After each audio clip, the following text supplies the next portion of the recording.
Hello everybody and welcome back CivFR 2v2s today, and we're gonna need to see what these boys are gonna do. It looks like we do have quite a bit of rain outside, and it is kinda bad. Feel the sorrow in there, but it's fine, you know, we're getting through this autumn and we're going into the winter.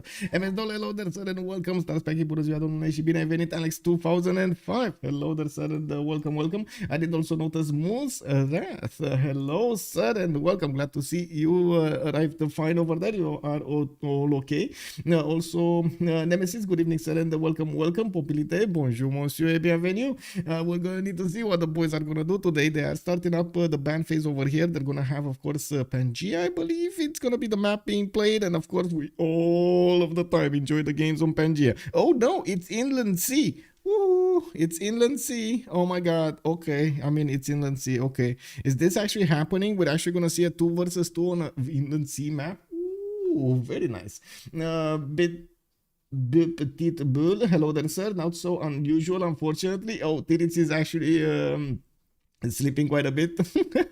Arsenius, good evening, sir, and welcome. I'm sorry for the beginning, by the way. I do have to say Titiits was a little bit late. Probably, I don't know, he didn't hear the clock or the alarm, or he did need a little bit more sleep and so on and so forth, but it's good that he's in now. We do have the band phase started up here in the chat, and it looks like Titiits is going to go for Teddy Rough Rider. We do have Hobbbbb on Basil, taking down Basil. We do have Titiits on Australia. Hobbbbb is going to go for Genghis Khan. They don't want to handle that. Maya is gonna also be taken down by Titiits, and then Scotland is gonna be the 5th one. I understand there needs to be like what, 5 each, so we're missing around like 4 bands over here. I gotta say, I did need to rejoin the staging room, and I think I actually didn't get this. I think I know where to find them though. I'm pretty sure I know where to find them. Give me a second over here, because I'm pretty sure LDK is also streaming, so we might actually see it on his stream over there. LDK, bam, Twitch. There we go. He has a lot of underscores in his name. I really hope he's actually gonna switch this, because he has so many underscores in his name. Give me a second. I'm going into his stream and I'm watching. Oh my god, he's doing they're doing the picks. So we do have Titiits going immediately for Konge. We're gonna see Harald Hardrada being played out here, and this is gonna be amazing, by the way. I do like the fact that we're gonna see those long ships try to snatch their opponent's cities, and we're going to see if they're gonna have that opportunity. You can in a 2 versus 2 format, I think you can actually ignore the seas, and we're going to see if that's exactly the strategy that Hobbbbb and LDK are actually gonna get here. They're definitely thinking a lot about their choices. I do see LDK just scrolling up and down through the civilization thing over there, and it looks like he dropped on he picked Sejong, and we do have Cyrus also, so they will be staying away from the coast, leaving Konge with no target to actually go against. This is gonna be interesting. Let me actually switch back the screens over here so I get to see what is going on. Okay, Viking longships go brrr, yes indeed, also for the coastal dive. Yeah, let me actually get this map here, so it will be Inland Sea. Wow, and yeah, this is definitely gonna be something. Dido is banned. That's a very good question. I don't think so, and we do need to see what Bartsake is gonna go for, with his 2 opponents going for the land civilizations. Both Cyrus and Sejong do prefer to stay on the land. It looks like Bartsake is actually gonna go for Portugal. We do have Joe III being picked up, so they're going for that gold domination over here. Let's see if it's gonna allow them to get the victory. I'm pretty sure Sejong is going to get a lot of science during the game. From a relative early stage, we do have Cyrus over here that definitely is well balanced when it comes to both kind of stats requirements. And then we do have Harald Hardrada, that usually in a steaming situation, and actually even in war situations, you do see him started up with his holy sites. He has a lot of bonuses from the coast into those holy sites, into the phase generation adjacency of those holy sites, which he can just keep adding on stuff. Like he can get his Stave Church, he can get maybe some Earth Goddess, and so on and so forth. So all in all, it does have a lot of potential for that monumentality, but the start of for Konge in a monumentality golden age does mean he's going to delay a little bit his other things that he needs to do on the coast, his harbors, his campuses, his everything else, which does mean a bit of a slower tempo at the beginning in stats acquirement in particular. and strength of an empire a little bit different than what I'm trying to explain here. Okay, so we do have the first map. This is actually a pretty good question if we will have some remaps going around. I'm actually just gonna put preemptively the prediction on the screen over here for how many remaps. I believe they have one remap token each, and let's go for 5 minutes because I'm not sure how fast they're actually gonna go through the maps here. Okay, I'm confirming. Portugal means Portugal. Yeah, Portutu. Wait, why are they calling him Portutu? Lol. Goldo, maybe about the golden age problem. It might be. Or gold problem. I think they're referring to a gold. They're not thinking a gold problem. They're probably referring to the fact that Bartsake and Titiits both have very, very good, or I should say high gold, high GPT civilizations. I think that's the easiest way to say it. We do have Portugal spawning on the west side of the map. Looks like, of course, it's going to have the coast. I do have to say it's not given that they're going to be east versus west or next to each other. And I do want to take a look at the coast. It looks like Norway this time is actually next to Portugal when it comes to the coast. And we don't actually have another opponent here for him to worry about. His other two, oh my god, this is east versus west. This is east versus west. Well, I guess north and west versus east.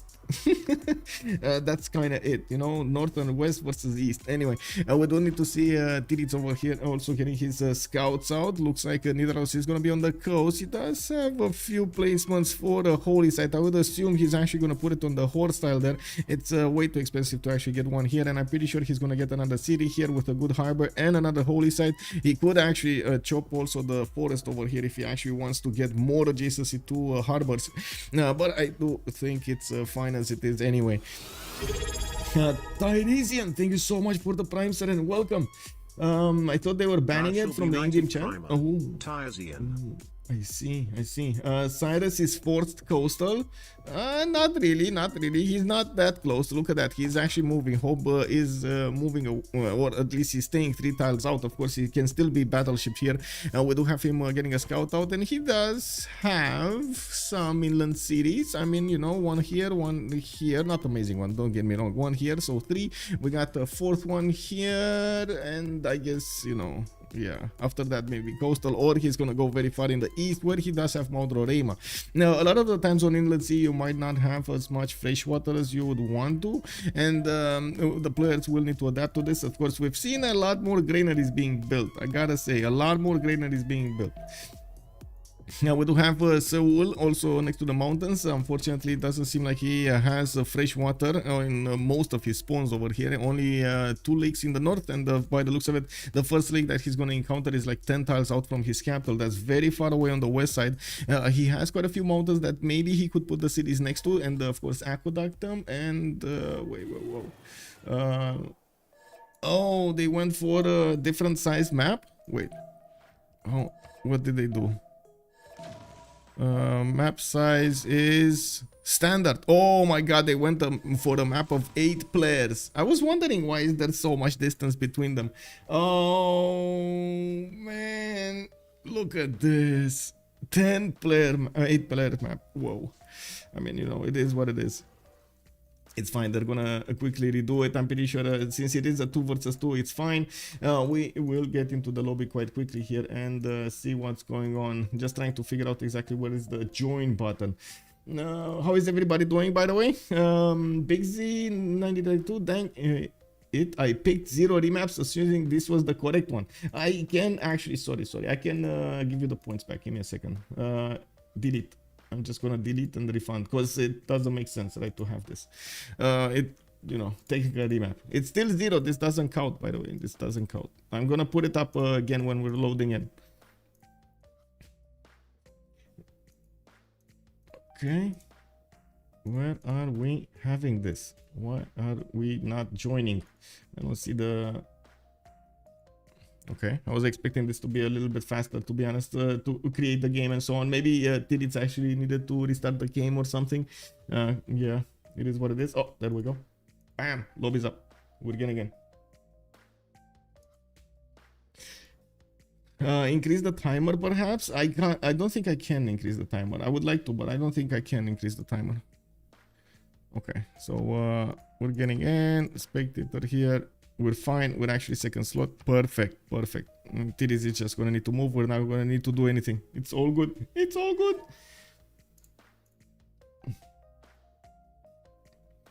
Also, hello there, YouTube. How is everyone there? Hello, hello.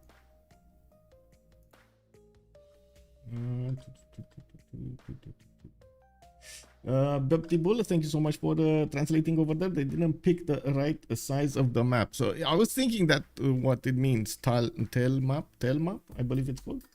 Right?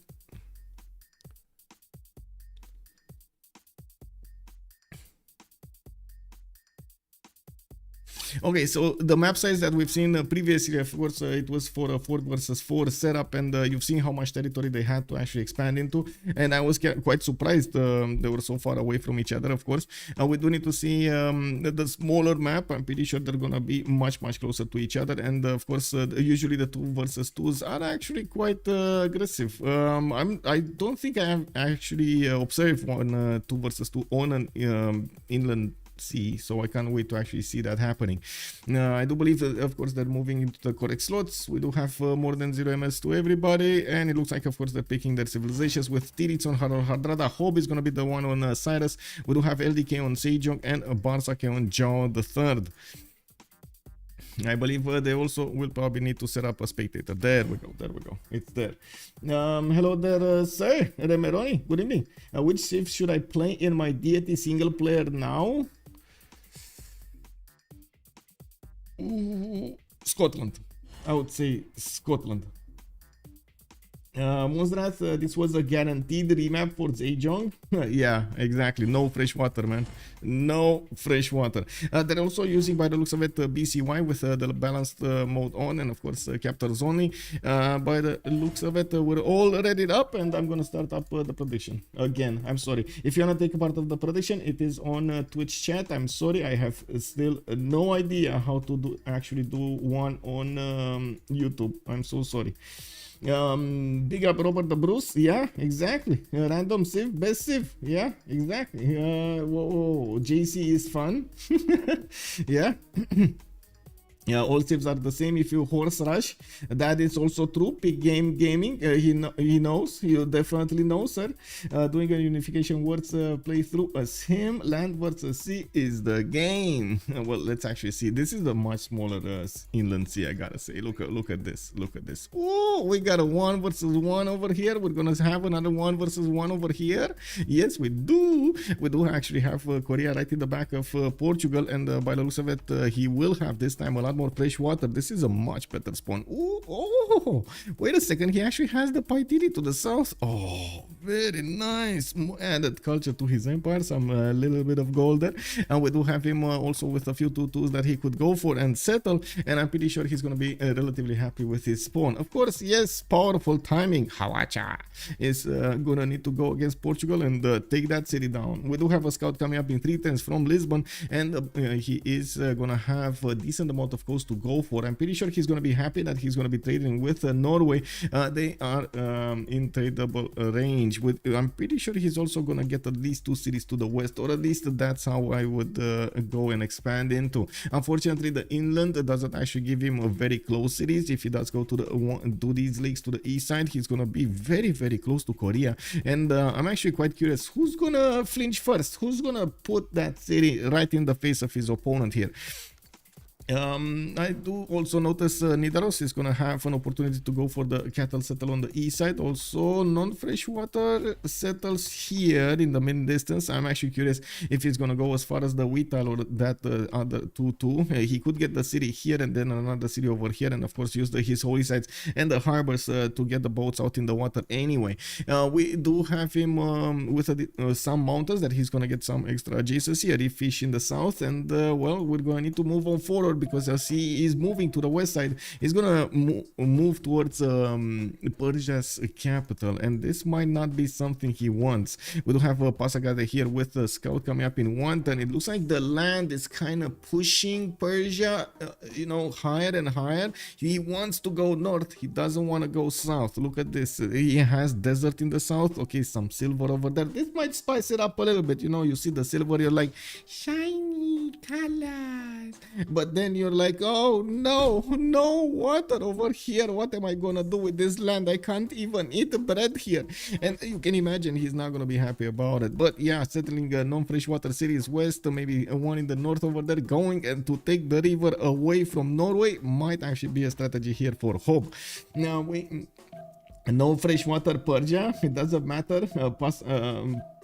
The unique improvement, the Pasagarde, yeah, the Peiridezas, I believe it's called, not Pasagarde, Peiridezas.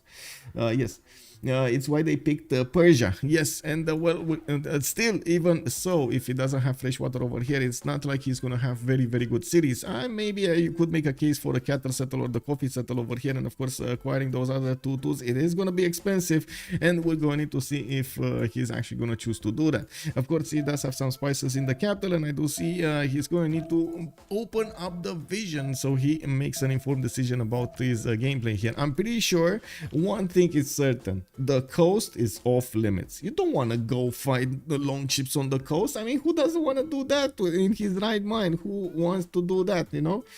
Giga, good improvement. Yes, it is. Actually, it is and it is not. I mean, I don't like the lack of production on that Giga improvement, to be honest. I get, you know, culture, cold, you get some of housing and so on. I don't like the production lack. But anyway, it is what it is. Will we see a thank you, Mr. BBG, for the one that's being given to the Persia Sejong combo in terms of proximity? Whoa. Persia, what does he have? Wait, did you see something I didn't see? Oh, the Sripada. I mean, okay, it's there. Yeah, it's there. 2 cities away to the west side. And who did you mention? Was it? The Paititi of Korea. This is actually quite good. This I like. This I definitely like. Of course, Sejong over here, it's still trying to discover his territory. And we do have him getting another settler in, actually the first settler coming up from Seoul in 5 turns. Hey, bonjour, Polush! Polush 33 retained his knighthood for 21 months. Bonjour. Thank you so much. Thank you so much, ma'am. West of Persia. Wait, what? West of Persia, Sejong? What do you mean, West of Persia, Sejong? Oh, you mean both of them have wonders on the west side? Yeah, they do. I thought we covered that subject. We do have the settlers coming out from the cities, and we're going to need to see their initial decisions. They still did not open up the vision towards each other, and it kind of depends if Persia is actually going to first move this, if he's going to get to meet Norway or not. If he does go through the other forest and then keeps on going to the north, he's not actually going to meet Titiits. Oh, he did meet him. Okay, so this is the first encounter they see. I do also notice Persia is getting a little bit of a hint from the game. You know, he just got 10 horses. What do you think, guys? YouTube, Twitch, what do you think the game is telling Persia that he needs to do? If done properly, cities can be spanned between lakes and aqueduct. Yeah, that is true. Alex 2005 also is saying that the Paititi goes crazy though. Yeah. I mean, you're not wrong. Okay, nobody actually saying what he needs to be doing with the horses, man. Horses through one tile choke, KW. I mean, he can. I mean, this is a one tile choke, but he can definitely go around over here. You know, I do think Norway is gonna fully stay on the right side. I don't know. We'll see. I mean, I've seen people die to one single. What was it? Not the swordsman. The Legion. One single Legion. Do you remember? Oh, I don't know if many of you remember, but there was a CWC game like 4 seasons ago with the Carrier on one side, and on the other side I don't know exactly who it was, but Carrier was like so laid back. He had a one tile choke in the north and he didn't want to close it, you know, like he didn't want to put a warrior there, at least a warrior, and then casually roamed in the north that was past that one tile choke, got a Legion, sent it on his merry way towards his opponent, got through the choke point and started taking cities. He never closed the choke. You know. What were the bans? That's a good question. I don't remember, man. You have to go back through it. I was expecting 4 coastals. Yes. But it looks like from the beginning when they did see their opponents did pick up Kongye, they just said, hell no. We ain't ain't gonna do this. And they just went for land civs. You can play a full land inland sea, especially on 2 versus 2. Yeah, I think so. And it looks like Bartsake and Titiits are not happy with this. They might be looking for a more east versus west type of looking map. And as you can see, Titiits is, activating the initiating remap. So we do have one remap. There's going to be one remap token available for LDK and Hobbbbb. But I gotta say, this Korean spawn might not come again, man. This Korean spawn was nice. I like second city over there with some amber tile, another one here with more. You do have the Titiits to the southwest. Ooh, baby, some extra gold from that main style. I mean, who doesn't like this? This map gets really funny in a 4 versus 4. Yes, it does. Also, Norway has a very good tour. I didn't actually check, but thank you. But in a 2 versus 2, and especially in land versus coastal, it's 80% spawn. What we do need to see. I convinced the zoo to play a 12-man zero friendship FFA on this map. Whoa. 12-man zero friendship FFA on this map. This sounds dangerous, man. It sounds extremely chaotic. Oh, we do have the wonder that I cannot pronounce, and I'm pretty sure I'm not gonna pronounce it well if I do. It's the Tundra wonder that gives you the exploding things over here, the volcanic soil that is gonna get to increase the fertility of that land. Korea is gonna be right to the north of it, and it does seem like he's gonna have access to it if he wants to. He can definitely send a settler there. Not right now, a little bit later. You know, it takes a while. You gotta prepare yourself. You know, you gotta be good. We do have LDK here with possible second settle on the east side next to those tobacco tiles, and by the looks of it, he just settled in place for his base 2-2. He has some mountains, not that it's gonna help that much, you know, it's Korea, ones and so on and so forth. No, we do have LDK needing to get his fresh water from somewhere else, because like on the east side over here, only one city can be settled. He could go for the rice, to be honest, to get the maximum of that he could get on this city center. Non-freshwater cities are gonna need to be put down in the north, in the west, in the south as well, and we do need to see if Korea is gonna like this spawn. Remember, they do have still a remap token on them. Now he's also gonna be close to Portugal, but with a one tile choke separating them, and of course through the south it looks like the mountain range is gonna go until that wonder we talked about with a one tile choke appearing. That is gonna be very hard to move our armies west or east. We do have a scout coming up in 2 turns from the city of London. He's getting his harbor soon, and we do see him benefiting from so much stone. What is this stone acquiring? 2, 4, 6, 7 stone tiles just in the capital. Oh my god. Wait, is this actually is this crossing the threshold for an insta pick on the stone circles? Because they're kind of covering tiles that you would want districts on, you know? Is this worth it? Is this worth? Portugal and Sejong have their fates tied together. Yes. 7 magnet stone chops. I mean, you know, Kuiper is a simple man. He sees chops, he sees stones, he sees chops. You know, it's very simple. They go hand in hand. Anyway, I think you need to go stone circles so you can have workable tiles, because that cap looks like it's very bad. Yeah, it looks like poop. Anyway, now going to the north over here, we do have Pasagada, and let me see, why is Bartsake taking horses? I mean, you know, he understood how the name of the game is, you know. Was that the Age of Empire reference? Whoa. Age of Empire reference? What? Now, Alex, okay, Portugal and Sejong, Lisbon gotta go Gallic spawn. Oh, okay. Anyway, we do have Hobbbbb over here, also with Gobustan to the north, to the west side. It looks like he's gonna be close to the coast, but still in battleship range, not in frigate range. His opponent is gonna be quite far away to the east, and again, same problem actually for Passagarde to get an army towards Portugal. It's gonna be next to impossible to actually get to Lisbon with Persia, or from Persia's perspective. He also has a bit of a problem with the fresh water. Some river over here to the west. He has some tile lakes to the northwest next to Gobustan, and as you can see, non-freshwater positions north and east. He might want, I mean, I'm pretty sure he's gonna stay away from the coast. I mean, that's a certain death over there for that city center if he puts one on the coast, with Nidaros able to get those long ships out and cover the ocean very, very quickly. I'm pretty sure Persia is just gonna not stay on the coast.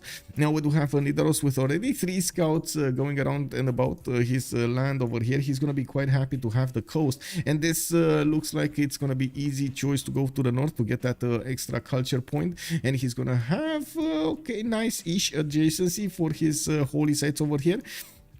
We do have him needing, oh, this is kind of bad actually. I mean, he has good adjacency tiles, but this is kind of bad because in one sense you do need the how to say, mining over there to wait, don't you need masonry or something to chop them? Yeah, you do, right? Yeah, you do need masonry. This is long. He's not gonna put a holy site over there. That's way too long to wait. And look at that other tile, the other perfect tile to get the holy site. It's that rainforest tile to the south. That's just not acquired. Like, come on, it's not buildable. Who is gonna take in his right mind bronze working in the first 20 turns? Are you kidding me? Right? It's just like the game is playing with his mind, man. Like, Titiits just woke up and he's looking at his land over here. He's like, where holy site game? Where holy site? Anyway, he could actually go for the horse style if he wants to, but that's not gonna give him the bonuses on the harbors. That's not gonna give him that much faith adjacency. So yeah, I mean, you know, you gotta do what you gotta do in the game sometimes. Yeah. They want a remap or they don't want a remap? Is it like, oh, they want a remap? Wait, really? Was this Sejong? No, Sejong is fine actually. Is this Persia? This kind of looks like Persia, right? It's Persia's fault, and that's it. That's it. There's no more remap. Poof, went out. We got a game. Whatever happens next, I'm pretty sure it's not gonna be a technical situation. So we got a game, boys. Night on. Hello there, sir, and welcome. Leo Macrae. Good evening. Good evening. How are you doing, sir? Another tour, Norway. Let's go. Where camp? Where is the camp? That is true. I told you need to remap on stage on Persia side because you can't push them on land. Yeah, true. Watch the land team spawn naval and immediately want to die. Oh my god. Yeah. Let me out. Let me out. Yeah. Anyway, we're gonna need to see if that's actually gonna be the reaction, but again, we'll see. We'll see. Oh man, where are the memes? Do you guys remember like 2 years ago Twitch had that application that you could request to insert memes on the stream? Where is that application gone? Like, it disappeared out of nowhere. Like, I don't know where it went. It just stopped working at some point. That was amazing. Oh my god, you guys were sharing some amazing memes. That Portugal is close to Sejong again. He is. And oh my god, this is a much better land for Korea. Yes, yes, much better land for Korea than he had the last time, I mean. A decent amount of hills for his sewons. He does have the fresh water. Oh, look at this, all of these one-tile lakes. Oh man, oh man, oh man, oh man. Anyway, he's also gonna have Norway here. Sorry, not Norway, Portugal to the west side, which is gonna have his 2-2 base. Looks like the game is still loading. And let me open it, and there we go. And yeah, it is what it is. Titiits is asking if they can play. Okay, they're not. I think somebody's still loading, or nobody's loading. No, everybody loaded. Why are we not playing? Oh, oh, Krakatoa spawn here for Portugal. I guess we're gonna have a quick re-lobby. I don't know if he got the save though. I'm gonna get the map for his save anyway. Oh, there we go. Balanced volcano. Yeah, exactly. I mean, actually, I'm on the fence which is worse. Is it Krakatoa or is it Mount Vesuvius? Because they tend to spawn both of them with like 1 or 2 tiles because the others are covered by mountains, water, and so on and so forth. So what do you think, guys, from your experience? Which is the worst volcano wonder? Is it Mount Vesuvius or Krakatoa?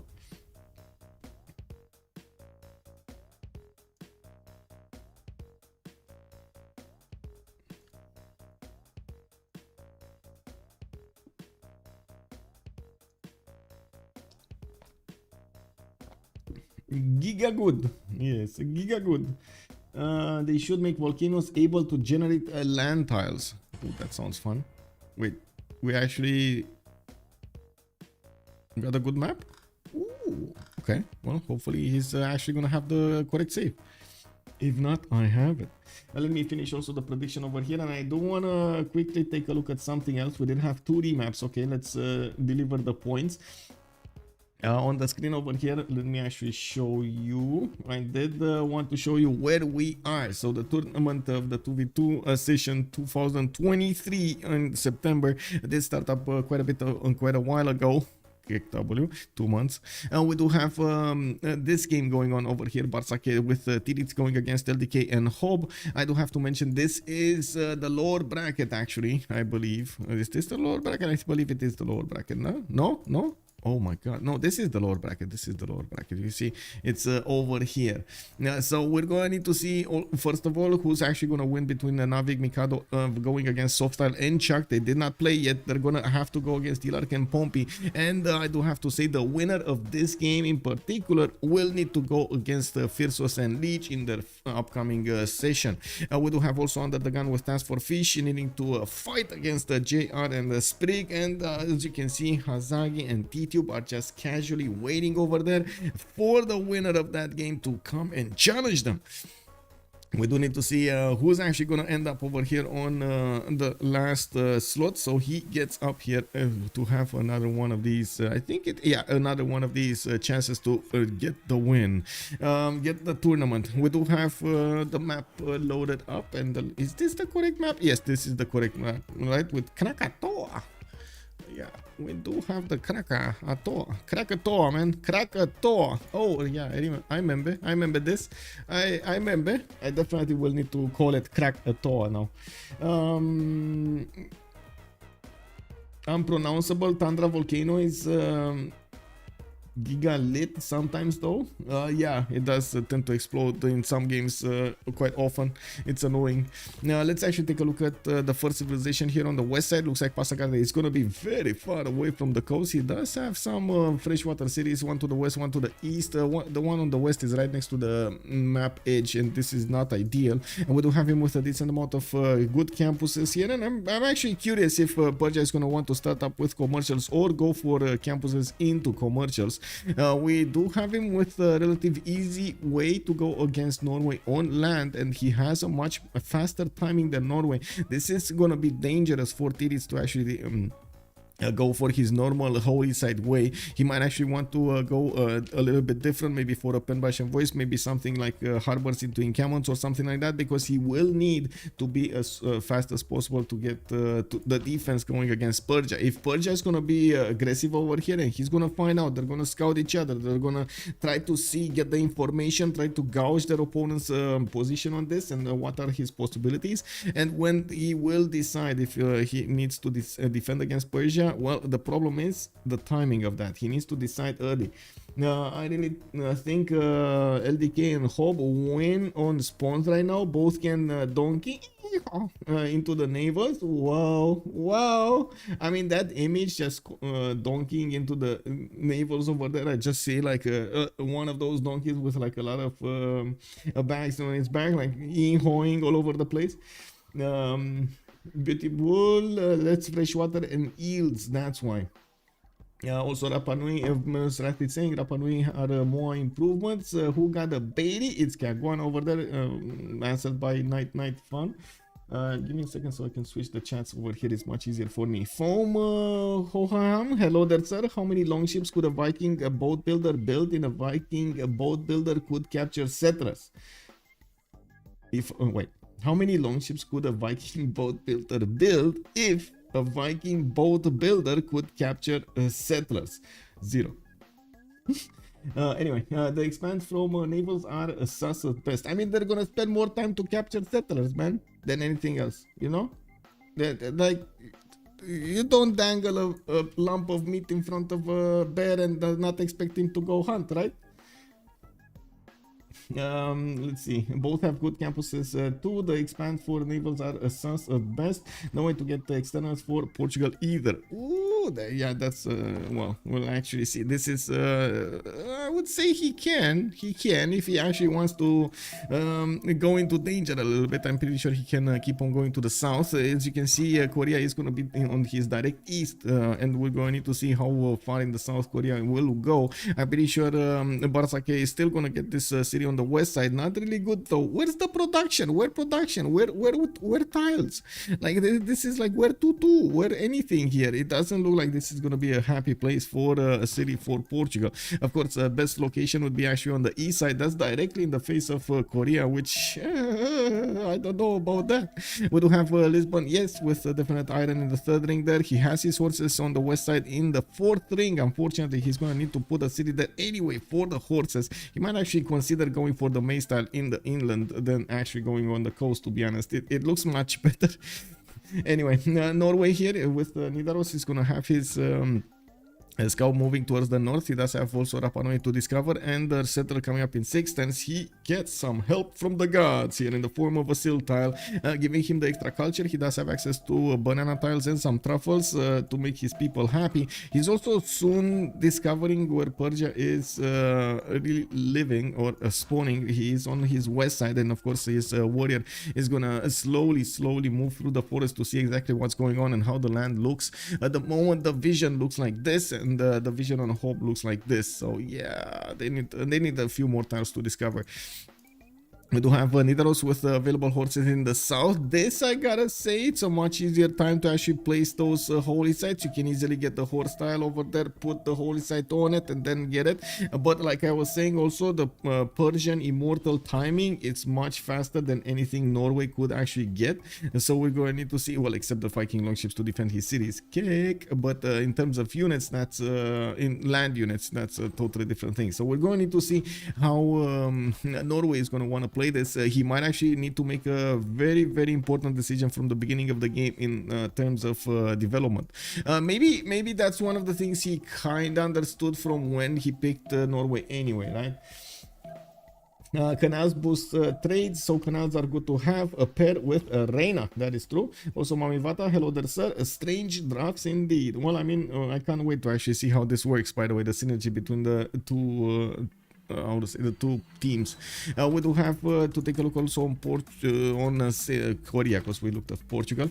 We do have them meeting up, and Bartsake is going to be aware about Korea from now on. Of course, the opposite is also true. We do have XP English mode full wee wawa. This is wawa. Wait, this is how you pronounce. This is not wee. I'm pretty sure this is an extra N over there. This is wawa. Anyway, XP full crying mode. Oh wow, wait, really? Oh, this is what it means, full wawa. Oh my god. Okay, I guess it is what it is, man. So yeah, wawa.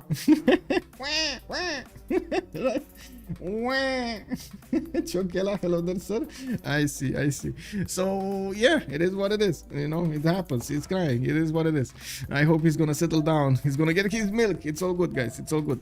Maybe somebody can bring him a Kinder Surprise. We do have LDK coming up here to the north with a scout, and by the looks of it, he is gonna get that settled in one turn. I'm actually curious if he's gonna north or south over here for the second settle. I would assume south, but I mean, definitely he can go north. Now we do also have him with settles that he could place right in the face of Portugal, while he has access to a deer tile here. This actually is not bad. Oh, actually not a bad door. 1 and a 2 and a 3 and a 4 amenities over there in the capital. 5 in the southern cities. He does have another deer tile here. I mean, definitely not bad. Now we do have to see where is he gonna send that settler. I do see an iron tile is also right next to his doorstep here to the south. That's gonna be easy to acquire, and we're going to need to see how he's gonna try to make the most out of his seance. He can definitely put a +4 adjacency here, or I should say you know, 7 of +2 with 4 adjacent mines next to it. We do have him actually moving to the south, and by the looks of it, I mean, he could go anywhere now. He could go southwest, he could try to go east, I don't know, he could go anywhere. Next to the edge of the map. Maybe that's where he feels safe, you know, the heat coming from the edge of the map over there. What is it on the edge of the map? What happens on the edge of the map? Did anybody ask that question? What happens at the edge of the map? Is it a wall of fire? Is it a drop down of water? Is it like space? There's nothing, you can't even breathe? Is it like a wall of iron? I don't know. What is this? Frying or burning? Scrambling? Wow. That's like he's cooking. Let him cook. Yeah. Lit game. Whoa. Why that name medieval if 60? Don't they get to medieval era things like 1030? That doesn't feel too late, or am I missing something here? Yeah, it is what it is. Rule 1 of edge of the map. Yeah, okay. Wow. This guy is getting annoyed over there. Literally impossible to get to medieval 1030. Yeah, I mean, I guess, you know, you do you, bro. I think old Babylon would have had something to say about that. We do have settlers, another settler coming up from Persia in 610s. Looks like he also did get an improvement here. The ship tile got burned, and it looks like the land, because of that mixing that happened there, the scrambling of the ship with the land made it have an extra production here. And we do have also some horses in the north that he's going to need to acquire, and I don't see a builder yet. He is going to discover exactly where Norway cities are, and to be honest, I'm not that convinced Norway did figure out where he is. Norway might actually think his opponent is to the east side towards Yerevan, and instead, of course, Persia might pop from his direct west with a few horses going through the river and directly attacking the city of Nidaros, pillaging in their wake everything. And we do have writing both on LDK and Hobbbbb. I'm actually curious if, of course, the first district here from Persia is going to be a science one, or is it going to be something like an encampment or a government plaza or a commercial. I mean, so many possibilities here. We do have him moving to the east side with his first one, and it does seem like this 2-foot tile is gonna be the choice for him. He's gonna have access to another horse tile, multiple 2-2s, and yeah, it is what it is. I see also this will probably be another city here. Moving on, Portugal, we do have him settling to the west, and unfortunately that's actually the worst production city that he could get. We did have him on the east side with one, but in Korea is there, and it looks like he's where is his trade? Oh, okay, I thought his trader was already going on the east, and I was like, what the, where are you going, my friend, come back, you know, settle down, come back into the city, you know, drink something, go the other way, bro, take a left turn, not a right turn, left. Anyway, it is what it is. You can't see loyalty if you haven't met. Yeah, that is true. Also, Batra said the military tactic is probably the least possible to rush, so you either need apprenticeship or machining 1030, which is insane. Insane in the membrane. Go insane. Have no brain. Come on, man. Cypress Hill. What is going on? Okay, we got some holy sites, so it looks like Norway did make his decision going for holy sites from an early stage. This also means we're going to see if Persia is going to want to take advantage of this. We do have a builder coming up from Nidaros in 110, and of course, since he did put that holy site over there, it is going to be a +3, and I'm actually pretty sure he's gonna take out that fish over there so he can actually get the harbor from Stavanger, which is gonna be boosted by 2 of these holy sites and the city center. We do have another monument from Nidaros in 3 turns, and we do see another easy city to the south. Usually faith civilizations don't actually get the 3rd city that fast. They do want to get the religion going, they do want to get that faith generation going and prepare everything for the monumentality. If they do have time, they will, but not all of the time. Also, Klaus, hello there, sir, with loyalty, Norway should know. Well, he should know, or somebody should know. Let me actually take a look here. Titiits, he discovered enough land to see the loyalty. His ally is probably gonna see the loyalty anyway. I do see they're not at war yet, so yeah, it is what it is. Oh, land make, oh my god, what is this luck, man? Bartsake, just as he was arriving to put that city next to the wonder of a Krakatoa here, Krakatoa got excited. He started bursting out science points and culture points all over the land where Portugal was about to settle. And look at that. He actually created a paradise. Unbelievable. Anyway, paradise, you know what I mean. It's actually a workable territory now. He does have the extra food from the honey tile. He's gonna have the production and the science coming up from these tiles, and of course some extra adjacency from a reef. Also, Krakatoa says, my first victim is approaching. You know, that's basically the talk of Krakatoa, you know, like he's saying something and then he just like, you know, it happened, man. I'm sorry, I let it out. You know, I didn't want to let it out, it just came out. Anyway, we do have him settling that. Oh my god, he's gonna hug Krakatoa for the effort. He's actually hugging Krakatoa for the effort he did over here, spreading that wonderful science and the culture on these tiles. Anyway, we do have a builder coming up in 6th instead, and it looks like he is starting to get the internals going. We got a Warsaw War declaration being sent, and I would assume it's because of Persia. Hope is sniffing around the cities of Nidaros, and I do see a slinger is coming out of that city, trying to get through the banana over there and shoot his rocks at Persia's warrior, try to force him out of his territory. We do have another settler coming up from Stavager. Looks like he's not actually going to go for the holy site shrines here. And I do see Titiits is on 7 faith a turn at the moment. Of course, we do need to see if he's going to go for the third settler here from Nidaros in the south. I'm very curious how much he's actually going to spend on that religion. Of course, you could get some nice bonuses from the religion, especially against Persia. Maybe you can get the defender of the faith. So, yeah, we'll see. Hello there, papas. Hello there, sir. And also, how is YouTube doing? Everything good over there? I see Twitch is rumbling, but what is YouTube doing? That's gonna kill Pop even if you settle 2 tiles from it, so might as well get a good base for it. Yeah, I mean, you know, it is what it is. See, that wonder is very excited, you know. You gotta be careful with that wonder. If you touch it the wrong way, if you go next to it, if you look at it the wrong way, it just pops, man. Honey was better before it exploded, but it exploded, so you just plant it.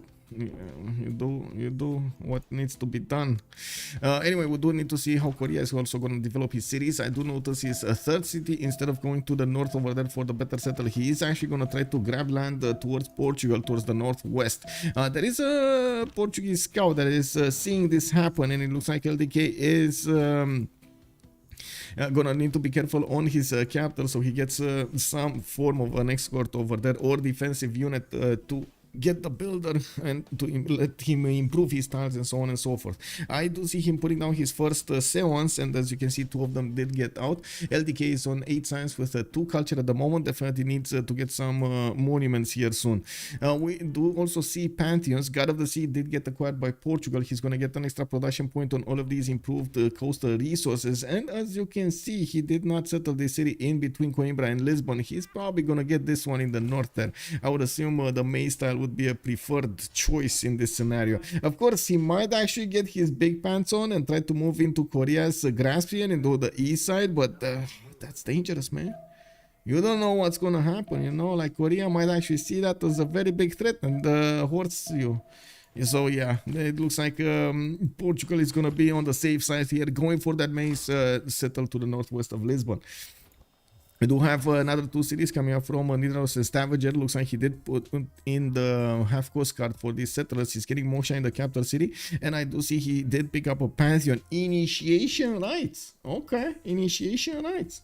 Yeah, it is what it is. Dr. Stats, hello there, and welcome. Is this map huge regardless the number of players? I mean, it is kind of a big map. Like, look at all of this southern territory, you know, like that's like 2 civs worth of land over here. It's not gonna get covered. Like another civ worth of land is over here. I don't know, there's like so many possibilities. This map just generates with a lot of tiles. It is what it is, you know. Overdose, bonjour monsieur, bienvenue. Wait, Norway would have benefited from God of the Sea better. I mean, I get that it adds that extra production point, and with the Stave Church you do get an extra point of production, and you get, you know, maybe you get lucky with Auckland or something, which is not in the game, by the way. You do get some amazing yields, but I don't see him benefiting from a lot of resources here, so I'm not sure. I'm not that convinced he would have benefited from the God of the Sea more than Portugal. Portugal here actually has, how to say, has the same problem. He doesn't have that many coastal resources. He has a few, but doesn't have a lot. Anyway, now Persia did get the Pantheon as well. City paid Trengares for him, and the big question is what is he gonna start up with? He's going for accuracy. He does want those extra points from the trade routes, from the internals, and at the moment he did not quite select one of his governors yet. I would assume it's Magnus, but I guess I want to see it happening.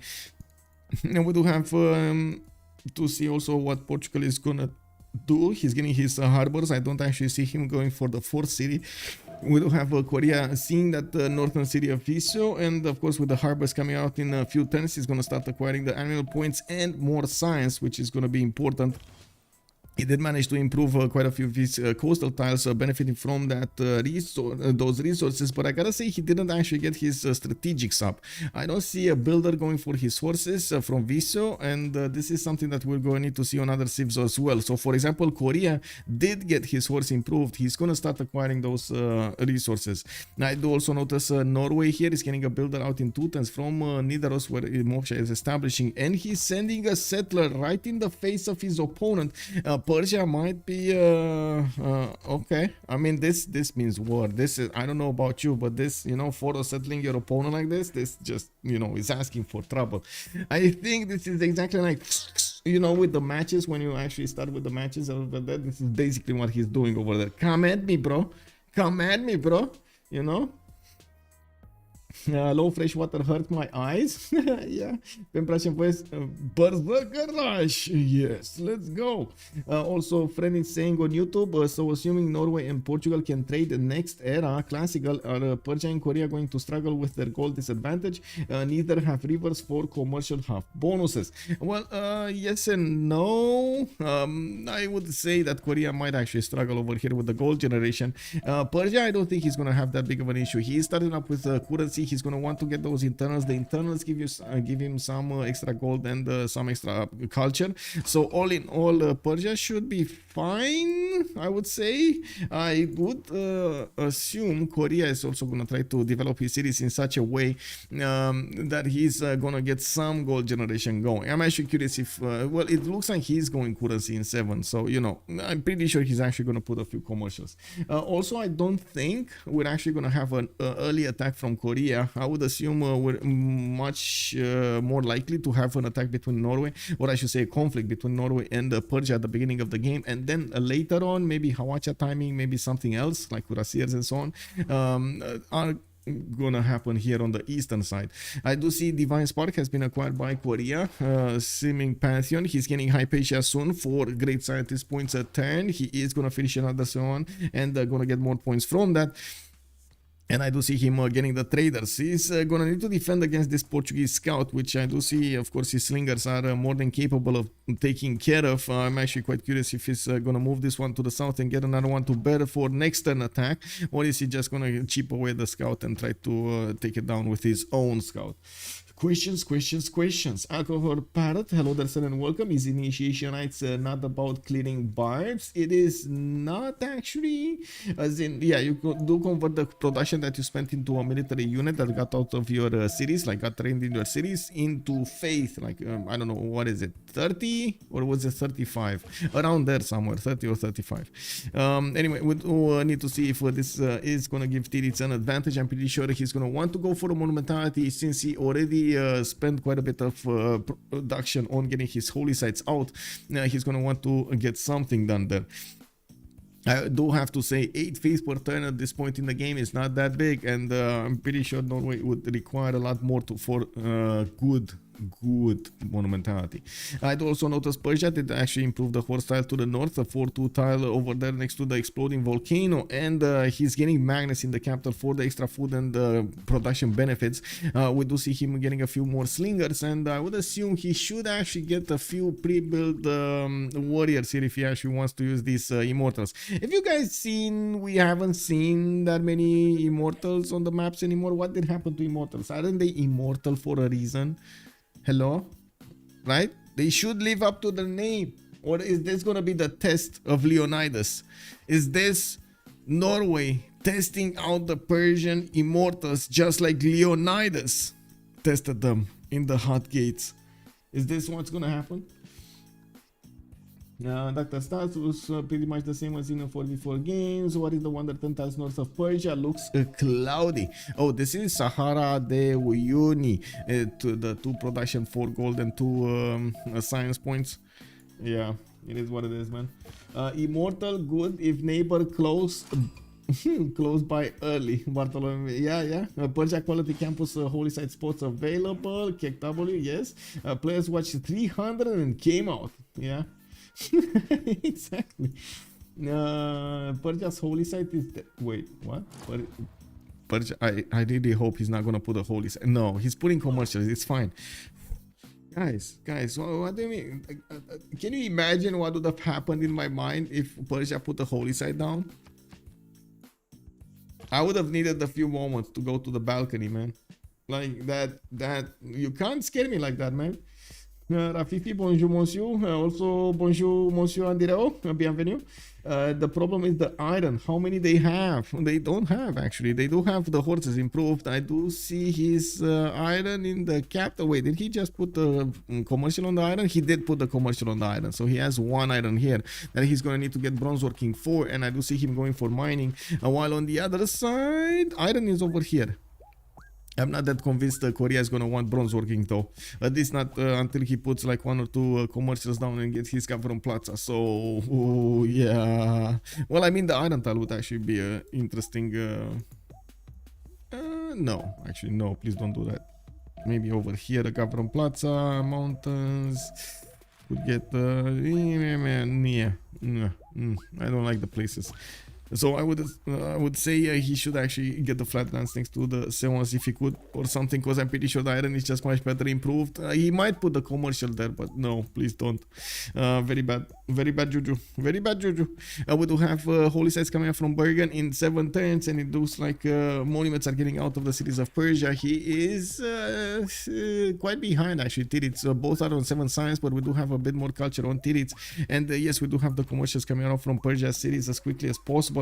While he's gonna get those extra trade routes, he's also gonna get more production on his side. He's on 30, while we do have Titiits on 23 with 11 faith per turn. At least in this sense, it looks like Hobbbbb is doing a little bit better. Now, fourth city and a fourth city coming out from Norway. He's gonna go for the non-freshwater settle on the Niter by the looks of it, next to the mountains, and he's gonna get to grab some of these horse tiles. He will have 3 horse tiles to make use of. Any strategics or strategies or check era score. Let me actually take a look at the era score. We're 1026 here, and it looks like LDK does need 5 more points. It looks like Hobbbbb is gonna need 7. We got Bartsake on over the necessary points, and it looks like Titiits is very close by. But it's gonna be easy for Titiits to get it. Like Viking Longship is there. We go. It's just getting built right now from Nidaros. We do have Perideza also available for Hobbbbb to use. That's not gonna be a problem, and hopefully he's actually gonna get a builder to use it at the proper moment in time. The commercials are not actually gonna give him any bonuses. There we go. He just got a Perideza, so he just acquired 4 points. He's on 16 out of 19, just needs 3 more, and pow, kapow, he's gonna get the golden. We do have LDK also needing those 4 points, and I'm pretty sure he's actually gonna get Hypatia. Looks like he's also going for the campus research project, so he acquires more of these. He just got Hypatia actually, and is making 16 science a turn. He got a free library in one of his Seons, and starts defending himself against the Portuguese scouts. Well, he definitely needs to deploy one of his slingers to the south there. Now, I'd also notice he did improve his horses and some of his luxury resources for the extra amenities. I gotta say, this doesn't look good. Can they get a city state here? Let me see. They have Granada with Engasargamo to work on the military. We do have Fez for the 1 science, and looks like LDK is trying to plug in Amani. I'm very curious in how many turns he's gonna get there, because it doesn't let me know. Oh, 3 turns to establish. Is that fast? Yeah, that is fast. That's 1 turn faster. Okay, he should have Fez, so he should have a golden age. He just needs 1 more point from another one of these great people, and I think he's gonna finish 2 projects and get that anyway. He's on 6 points a turn, so he's gonna have I think he only needs 1 project. Maybe he's actually doing so many projects because he's very worried he's not actually gonna get that extra point. Anyway, now we do have Hobbbbb also needing to get the 3 points, and it also has a problem. It doesn't look good.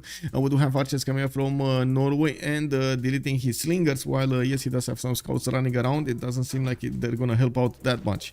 Looks like there's also a Norwegian warrior to take care of in the south of Tushpa, while his cities are getting to the 4th population. It doesn't seem like we do have him putting down his 2nd district slot. He's going for archery, stake workforce, so I would assume he's going also for horseback riding instead of going for bronze working, so he doesn't mess up his district discount. And we do need to see if his economy is going to be good enough to upkeep LDK's unit and of course himself. At the moment we do have Bartsake jumping up to 22 gold per 10, while Titiits is on 8, and they're making in total 30 in their team, while Hobbbbb and LDK are barely scratching 20. He buys galley plus projects the great person. Buys galley, that's an expensive one. That's a very expensive one.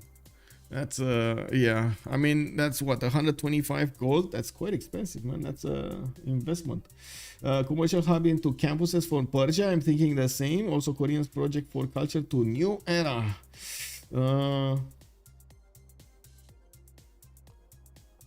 Yeah, he got the new era. Yeah.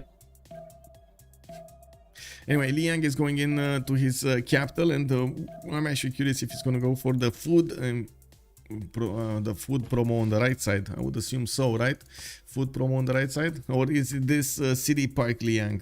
Is this City Park Liang on food promo? We do have God of the Sea here for Portugal. He got his 3 cities. Krakatoa seems he's not excited anymore. I don't know what Bartsake did, but Krakatoa is not excited anymore. Okay, well, I guess the moment has passed, you know. We got Bartsake needing to actually get some chops going, and I would assume he's gonna want campus over there on that tile next to the stone and the city center, so he can get the extra adjacency from that reef. We do have him going for the Cavro Plaza in his capital. He's also going to have access to a +3 campus after he places it on that rice tile. And I do see he definitely needs to get more cities on the east, or at least I would assume he's going to want to. Getting a boat, even a boat out. Oh my god. Wait, LDK. No. Stop. Where are you going? He's already 22 out of 19. Slow down. Oh my god. He just like this man. He probably like in his mind he did all of his moves, like pre-did all of his moves, and then totally forgot to switch away. Right? He's getting a galley here. I mean, a galley is still good. That increases your garrison defense strength, but I mean, you could use that production into something else. You know, like get another settler or something, and put more production towards a settler. Now, 4 cities Norway. Here he's gonna get his faith generation up 11 faith per 10 at the moment, with 2 more holy sites and 2 more shrines getting out. As you can see, he did I do want to point this out. He didn't really go as expansive until he saw that Persia is gonna take it slow. I'm pretty sure this would have been a totally different game if he saw Persia getting an encampment down. If he would have seen that, he would have been like, oh, I need to get my own army. Persia's coming after me. You know? Yeah, Portugal already more GPD than enemy team before era rollover. Yeah, big. They are big. Defender is pretty good. That is true. Also, easy shipbuilding boost. For a second, I was like, what on earth is that campus placement? But he Korea. Yeah, he's Korea, man. Yeah, he knows. You know, they like to be different over here in the middle of the hills. It's fine. Everybody has their own pleasures, I guess. Now we do have holy sites. Okay, they did go over the necessary threshold. It's fine to get the golden age. We're gonna see what they're gonna pick next turn. I would assume also the city of Fez did get levied here by how to say?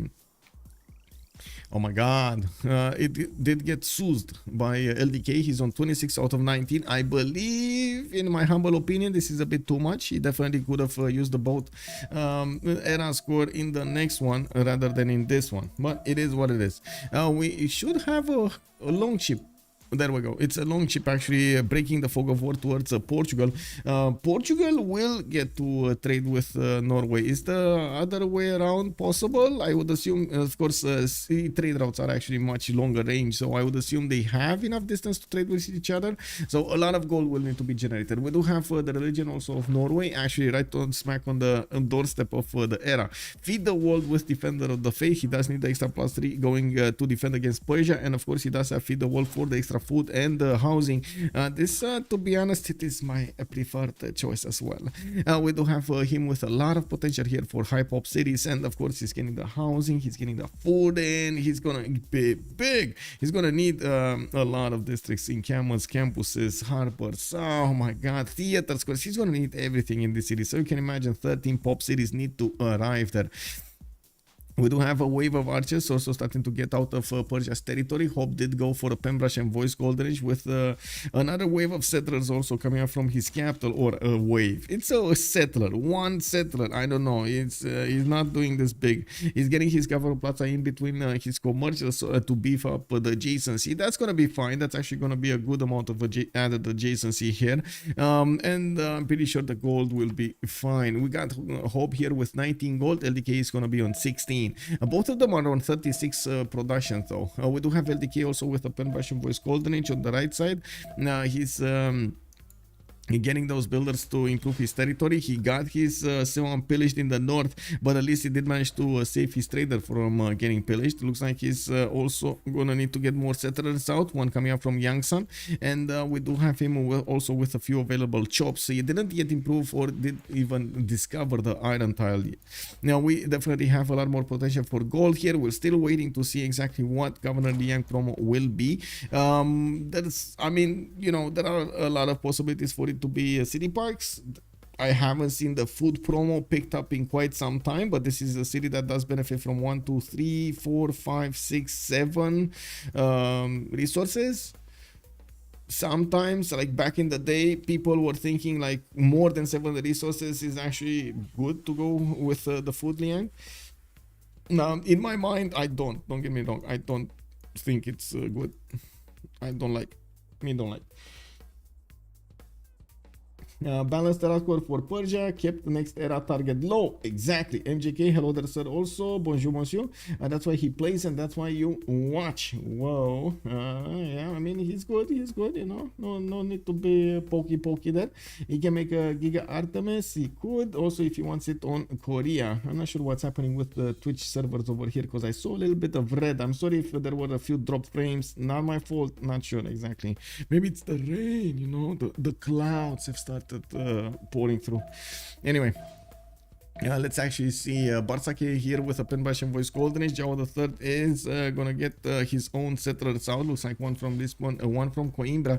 He could keep on settling this territory here to the west side, even maybe take Granada in the meantime, and he still has at least 3 more cities that he could put to the north of his empire. One a very not good one over here, and then he's gonna have 2 others that might be better, you know, just saying. He's gonna be a bit chilly, it's fine in the tundra. He's gonna have a little bit of stone next to his cities, but he's gonna have tutus to wear. He's gonna have some stone tiles. It's just in the city, you know, it's bad. Everywhere else it's fine, you know. Just in the city, you don't go into the city, it's fine. You just you know, sleep outside the city. Now we do have also Titiits with a Monumentality Golden Age, 24 Faith, 8 Science, and 15 Culture. Looks like with his 4 cities, he's also going to get a decent amount of production, 34 at the moment with that 24 Faith.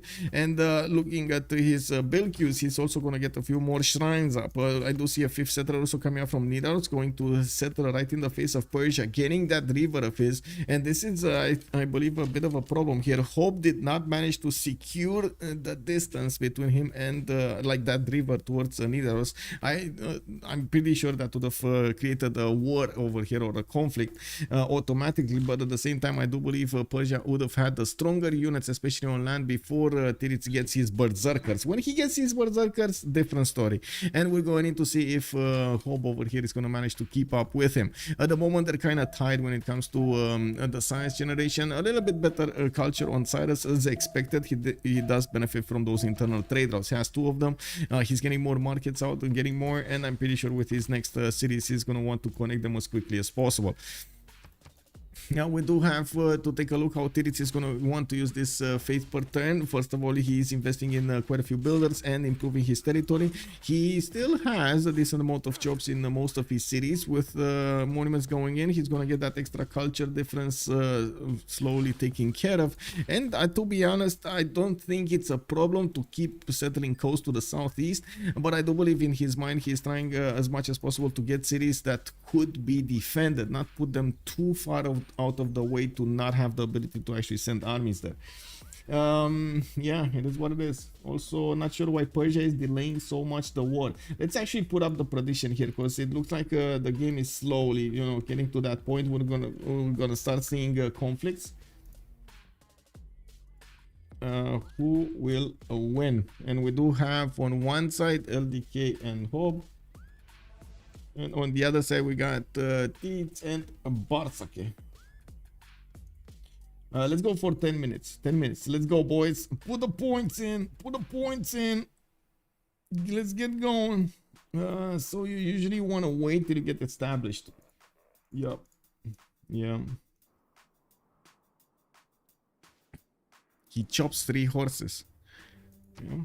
Well, horseback riding is coming up next, and he's also gonna get that military tradition card opened up, so we might actually see the horses. Like at the moment, Hobbbbb is speechless. Like he doesn't. Oh wait, he's not actually. He's actually getting horses. Wow, he's getting horses. Is he actually taking Namadoodle? Namadoodle is not used by anybody, but I'm pretty sure he doesn't want to let that in. He wants to take care of that as soon as possible, so Norway doesn't get this on his own cities. That's going to be a lot of culture. Now we do have also Hobbbbb trying to send the settler to the east. It's a bit too late. We already have Norway starting to move over here from Nidaros, and I'm actually very curious if Norway is going to make a left or a right. If he's or I mean, I guess cross the river over there to the southeast, but you know what I mean. If he's going left, that definitely means he's gonna need to get a lot more units. He's getting a horse from Bergen, so I would assume he's preparing mentally for the upcoming conflict, and he does want to be ready for the settler to be escorted, so he doesn't give a free city to Hobbbbb. And as you can see, west it is. We do have Titiits. Oh man, he put his big man pants on, and now he's gonna take on Hobbbbb mano a mano. Let's see, can you check tier 2 buildings or audience? Tier 1 buildings, you mean? There's like nothing. Audience chamber over here on Nidaros, nothing on Persia. We do have Lisbon going for nothing, and ooh, Thou shall be knighted primer. Alt triangle 8. Almost 2 years. Thank you so much, Old Triangle. Much appreciated, sir. Much appreciated. We do have pyramids also started up from Korea and coming back to the holy ancestral hall Korea. We do have ancestral hall Korea over here, and there's still no bonus in the food. I would assume this would be City Park Liang here. And we do have Daegu finishing up the pyramids in 8 turns. If he's not going to chop them a little bit faster, he didn't improve the mines next to his sons that much to get that extra science going. I'm pretty sure LDK here is content with his 21 and 17 for the moment, but he's going to need a lot more. It looks like Portugal next to him, even if he does have a pen brush and voice, he is gaining 22 science and 27 culture. Governor Pingala establishing Coimbra, he's getting the extra science points from that one, that with another 4 points coming up from that is making the difference a lot smaller between him and LDK. Ori Chamber also selected here in Portuguese capital, Moksha in the capital, also some more builders so he can improve his territory. It looks like also Norway is going to help him out scout the coast all around. Also, audience is generally the best for stats. Is audience really meta in a 2v2 format? Alex 2005 is asking. Seems like Persia and Norway could use a warlord's throne. Yeah, I would say so myself. Especially since Norway does already have, well, I mean, I guess amenities are going to be a problem, but Norway already had Feed the World, so high pop cities wouldn't be that problematic for him. Of course, getting access to lighthouses would also help for the extra housing. We do see that Persia is going to have a problem here. He doesn't know about the Norwegian settler getting into position, and I'm pretty sure in the next 2 turns we're probably going to see that put down. Persia does have a settler being sent there, and it looks like Norway does have some units trying to defend the river. It would have been much better if Persia did manage to actually get that secured earlier with a few more units.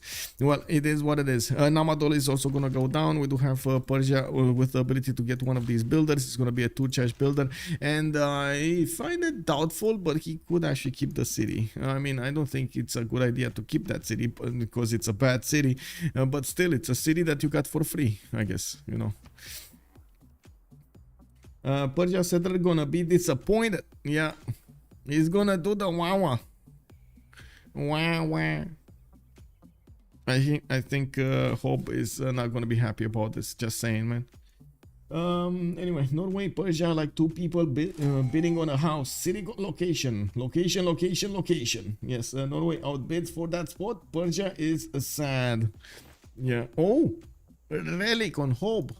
Interesting. I mean, at least it's fine, I guess. It's not on Norway, right? It would have boosted Norway quite a bit, but it's on Persia, so it doesn't care. We do have a campus being put down from Coimbra. I do see the settler finally. The Bartsake is moving to the east to get a settle. He knows that Korea doesn't actually have classical units yet, and it doesn't seem like Korea LDK is going to be interested in getting them. I do also notice an entertainment complex is coming up from Yangsan, and I would assume he's actually going to chop down Colosseum here between his cities. He has another settler moving to the west side, and if he does put the Colosseum here in this location, he's actually going to get at least 4 cities, if not even 5 cities in its effect. And we do have new builders coming around with the pyramids finishing up from Daegu in 6 turns. He's also going to get a free builder and extra charges on his builders from then on. That's actually going to be quite interesting. Naval trade will win the game. Hausar is making a point here, and I do agree naval trade is definitely going to be very, very important. At the moment, LDK with Hobbbbb cannot trade at all. They might actually need to use city-states to trade with, and of course I do believe Persia is going to be happy trading with himself. He's going to need banking though to actually add more gold points to his thing. Wait, where is he going? Hobbbbb is probably going here, I would assume. Was why is he going on the archer? Hello? Oh yeah. Okay, a little bit further to the west. Okay. Anyway, we do have the religion of Norway actually moving. And wait, guys. In retrospect, I know it's in retrospect, as in it's not, you know, exactly what happened in the game. What do you think if Norway would have picked Crusade here? Because Persia doesn't really have a way to defend himself faith-wise, right? So you see the city of Tarsus already got converted. Tushpa is getting converted. Berserkers are also coming on their way. So that by the time you actually convert your opponent's cities, you have Zerkers on them also. Wait. Big Game is saying he's gonna get bopped anyway. Oh, I don't know. I don't know, man. I don't know.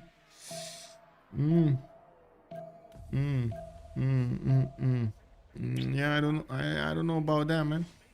I don't know. I mean, I'm very curious if Hobbbbb over here is actually going to overwhelm Titiits. At the moment, I do not think so. I do believe actually Titiits is a pretty strong position over here.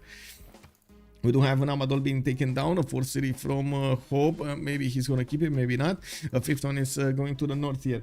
And Crusade would have been amazing. We got some comments over here. The fact one is also saying Defender is safe pick. Crusade might be useless when defending only. That is true. How many gold both sides do? Rafifi asking us 14 plus 20, 34. And then we do have Bartsake on 58 already and Titiits on 18. I'm pretty sure, of course, Titiits Norway does need to get to his harbors and put them down. He does have very good spots. I gotta say, very good spots. Like, look at this one over here coming up in 2 turns. That's gonna be a +7. He does have another +5 in the capital, or is it +5? It's like 2 and a 3 and a 4 and a 5. Yeah, 5. Pretty good. Pretty good. Also encampment, much faster than Persia did get one down. We do have an encampment coming up from Tushpa, while he did acquire Koleus. Is the only one in the game that at the moment is making some merchant points, and I do see he is not going to have the extra trader at once immediately. He's going to need to work for it and wait for them. Portugal is also going to get access to Gaius Tullius soon. Great Admiral. Norway is making... I mean, he was making... He probably put the card in for the extra points that he got over here. We do do have also Persia with 2 great general points a turn. He probably plugged the card as well. Tanks coming in from Norway. He's actually going to try to trade punches with Persia's units to take out some units before he's actually going to do anything else. It looks like one of the archers is going to die. No. Is it? Is it going to die? I guess, you know, he must. He must. Hobbbbb is also going to get the opportunity to chop some units. And I do see Norway is getting a second encampment here from Bergen. Well, if this doesn't smell war, I don't know what does. We do have an encampment training project coming up next time from Nidaros. I would assume he's gonna want to be a bit faster on his culture, but it is what it is. He's on 23 as only. We got him on 14 science with 54 production and 33 faith. It looks like he's in a much better spot than Persia when it comes to the total output of his empire here. And of course, with newly added faith generating buildings and districts, he will have more flexibility when it comes to seeming at the same time as warring. We do have also Portugal putting down his 4th and the 5th city soon, right one in the face of Korea, while Korea is getting his stats up. He's also going for mathematics in Teutons and military tradition. I do see he's getting his arena from Yangsan with the Magnus establishing in Teutons. He's probably going to want to wait for Magnus to establish before he's going to use these builders to chop anything. We do have him already with 26 science and 25 culture, but it looks like Bartsake is 26 and 32. Not only keeping up with him, but he's overtaking him massively when it comes to the gold per turn. In the production screen, it does look like it's a little bit different. LDK definitely has more production. I do have to say that Korea did want to go wide faster than Portugal. That causes a discrepancy in the stats. Usually the players, the civilizations that go wide do have a momentary lapse of or I should say momentary lack of growth in their stats. They grow later, after they get the settlers, after they put them down, after they get more districts, while the other ones will actually need to do the opposite. They're going to get the stats, but they're not going to have the extra cities, so production numbers are going to fall, or maybe not as much gold and so on. If you're expecting war by 1050, is it better to go commercial hubs into campus or commercial hubs into encampments and delay the campus? I would say it depends. If you have, like, for most spawns, commercial hubs into campus is probably the way to go there. But if you do have very good campuses, like +4 or more, even +3 or more, I guess, I would say campus into commercial. It would be the way to go. Yeah, you can also get the encampment right afterwards. Just sprinkle in an encampment here and there, you know. Just get it in a Magna City and chop it. Just like as you see, Norway did over here. He just got an encampment from his capital when he could. And of course, the fact that he did have Feed the Wall did unlock that extra population slot for him to use. We do have state churches also coming up from Nidaros. Pingala establishing in Nidaros. That's going to give him a good science boost. And I do see a campus from Sketsmo. That's only going to be a +2, but still that's more than nothing. With Pingala establishing, I'm pretty sure he's also going to want to chop this stone tile there. That's going to be a good campus, plus easy peasy +3.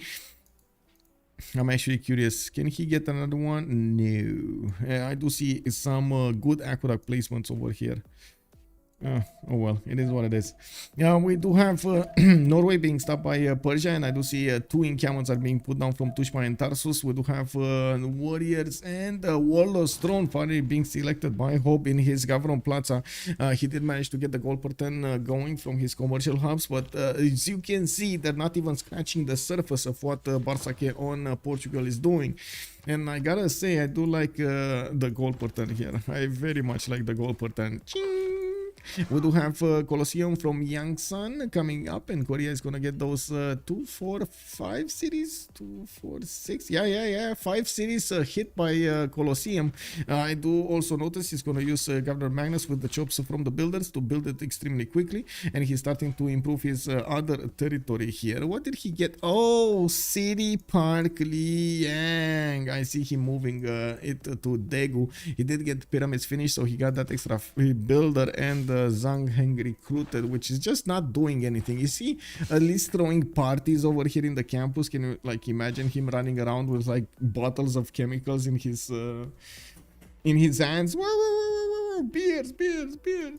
Anyway, Persia claiming expensive tiles. Did he? Oh yeah, he did. What is he doing here? Why did he buy these tiles? Well, I guess I guess he's popping more heals. He's gonna have attack range against Christian Sand from those tiles, but come on, man, that's a long way. Anyway, it's what it is. It's for Victor later. Yeah, okay. If you're thinking, yeah, I guess we're gonna need to see if he's actually gonna get to Victor, because knock knock, who's there? Zerkers. We do have to see also more archers, some more units coming around in general from Norway, and I gotta say he's starting to bank on that faith generation on 34 with that 58 production. It looks like a Persia is trying to get a scout in, and he did manage to pillage a horse tile while Norway is getting the archer to push him back. There still are some chops available for him to use, and he's getting new builders to improve all of these tiles. Finally, the Stave Church, his unique building, did get almost finished. Granada is also going to be taken down. Looks like Portugal is going to send a few units to directly handle the threat on the west side from that city-state. Looks like Krakatoa got excited again. Just one tiny bit of production and one tiny bit of culture this time. It was just a sprinkle. We do have Governor Pingala established in Coimbra, where he's going to get that +3 camp. Oh, wait, it's a +2 campus, actually. We do have Bartsake on 21 science with 36 culture, but LDK is managing to get his 33 and 32 going. Looks like in the production capabilities, Korea is a little bit better also. With Colosseum, this is going to be a massive boost in his production capabilities. His citizens are going to become happier, and he's going to activate the extra happiness level on his cities. He's going to get the bonus. Better yet, what are they taking? Pretty sure that front city from Portugal is undefendable. You mean Funchal? Funchal? It might be. We'll see. If you take city now, won't need Victor later. Show era score progress. I like how Bartolomeo thinks. You know, take city now. Don't worry about later. You know, it's just, you know, it is what it is. Era score progress. I was thinking about the era score progress, but to be honest, there's quite a bit of time until the next era, and usually I, like in the last like 5, 6 turns, I do try to look at it more in depth. Now we do have LDK Dark Age, Hope Dark Age. Looks like Bartsake is 10 points off from a Golden Age, and Titiits is 9 points off from a Golden Age. We do have also a few more units coming from Persia. I would assume he's gonna get his Immortal soon. He does have the upgrade button, but he does need to actually spend the gold, and that's a resource they just don't have. Let's actually take a look at the gold tab here. They don't have gold. Look at that, 22 and 3. He needs to hard build everything. Good thing is, at least he's one-turning them from the city of Passagarde, so you know you have that. He's also trying to get a general here, while I'm pretty sure Norway is gonna get a general. Didn't he get a general? Why didn't he get a general? Wasn't he making projects? He was making projects. Oh, this is the moment. This is the moment we have been waiting for. We got Nidaros popping that general, and it is gonna be Hannibal Barca that somehow teleported into another city. Wow, this guy is fast, man. This guy is faster than Flash. He used 150 gold on tiles. Yeah, he did. I'm not that convinced this is actually worth. Unless you actually put an encampment on those tiles, I don't think it's worth. But anyway. Now we do have an encampment training project coming up next, and from Hobbbbb he's also going to get the necessary points to recruit a general. He's already on 13 out of 30. Now we do need to see tech side feudalism coming up in 3 turns. Oh, we're getting there. We're getting there. Also for the heal on the front line. Hello there, Fufi. How are you doing, sir? That's Warlord's Throne Persia. Yes, that is Warlord's Throne Persia. And yes, we do have Immortals on the field. Only one though. It's like, you know, he needs a brother. Where is his brother? Immortals coming in. Immortals going out. Where's Zerkers? So Norway is not getting his pre-builds. Oh, there we go. Pre-build Zerkers. Oh, this is just the worst timing ever for Hobbbbb. Exactly when he was going for his units and trying to do something against his opponent. It's just not happening, you know? Ooh. Thou shall be knighted primer. Natro 0225. Thank you so much, Nitro. Much appreciated, sir. Thank you. Thank you. Okay, so we do have some scattered attacks from Persia going against Norway. He's trying to get into the borders of Bergen, where, yes, we do have Norwegian warriors starting to come around. He does want pre-builds for his Zerkers, and by the looks of it, he did manage to acquire a general here. And it's in Tushpa, and I'm pretty sure he's going to want to deploy it on the front line. We do have more horses actually going towards Bergen. And wait a second, can he wrap around that city and smash it? I think he can, right? I think he can next turn. Like he could definitely try to smash that city. Now, if that city center doesn't actually have a strong unit inside of it, then that's gonna be in the next what, 2 turns? But anyway, I'm actually very curious if he's gonna try to snipe the city of Bergen. This is good. This is gonna be massive if he does that.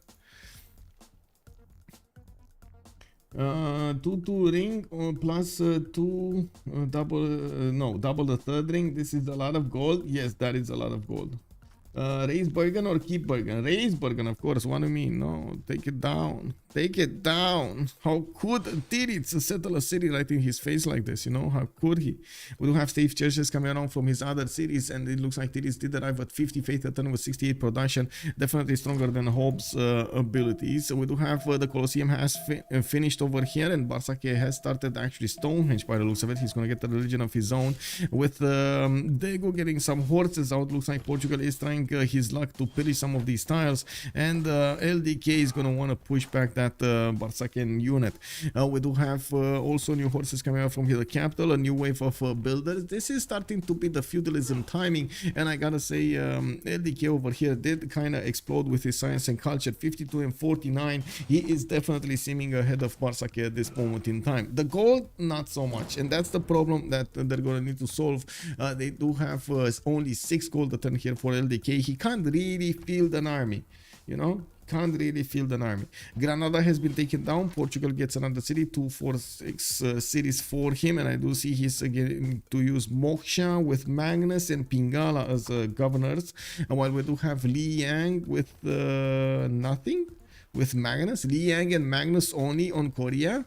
Oh my god, no Pingala, no Moksha for him, and he's getting so big, so big.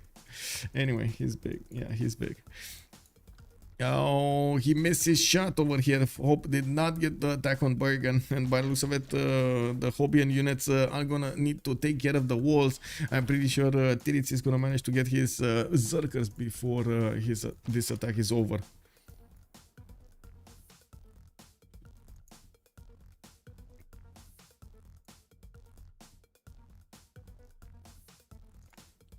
What's going on?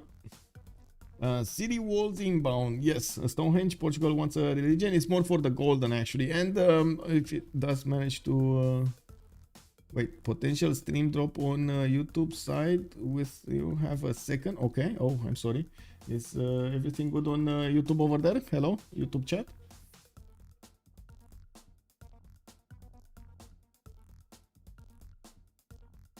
Oh, I see the connection is all over the place on YouTube. Give me a second.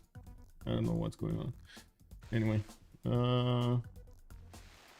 this I need to turn off. Okay, so it looks like Persia is going to keep on his pushing into Norwegian territory. Feudalism did finish on Titiits, and we do need to see how he's going to get this defense going. He's getting his apprenticeship going, and I do see he's having a problem. His opponent is, oh my god, having too many units here. He's having too many units. He's getting pushed from all sides. What is he gonna do? Looks like the encampment is gonna go. No, actually, he's not gonna go poof, because that encampment is gonna get the walls next turn. And yes, these immortals, to be honest, in the good enough numbers, they will take down encampments quite easily, or I should say the encampment walls.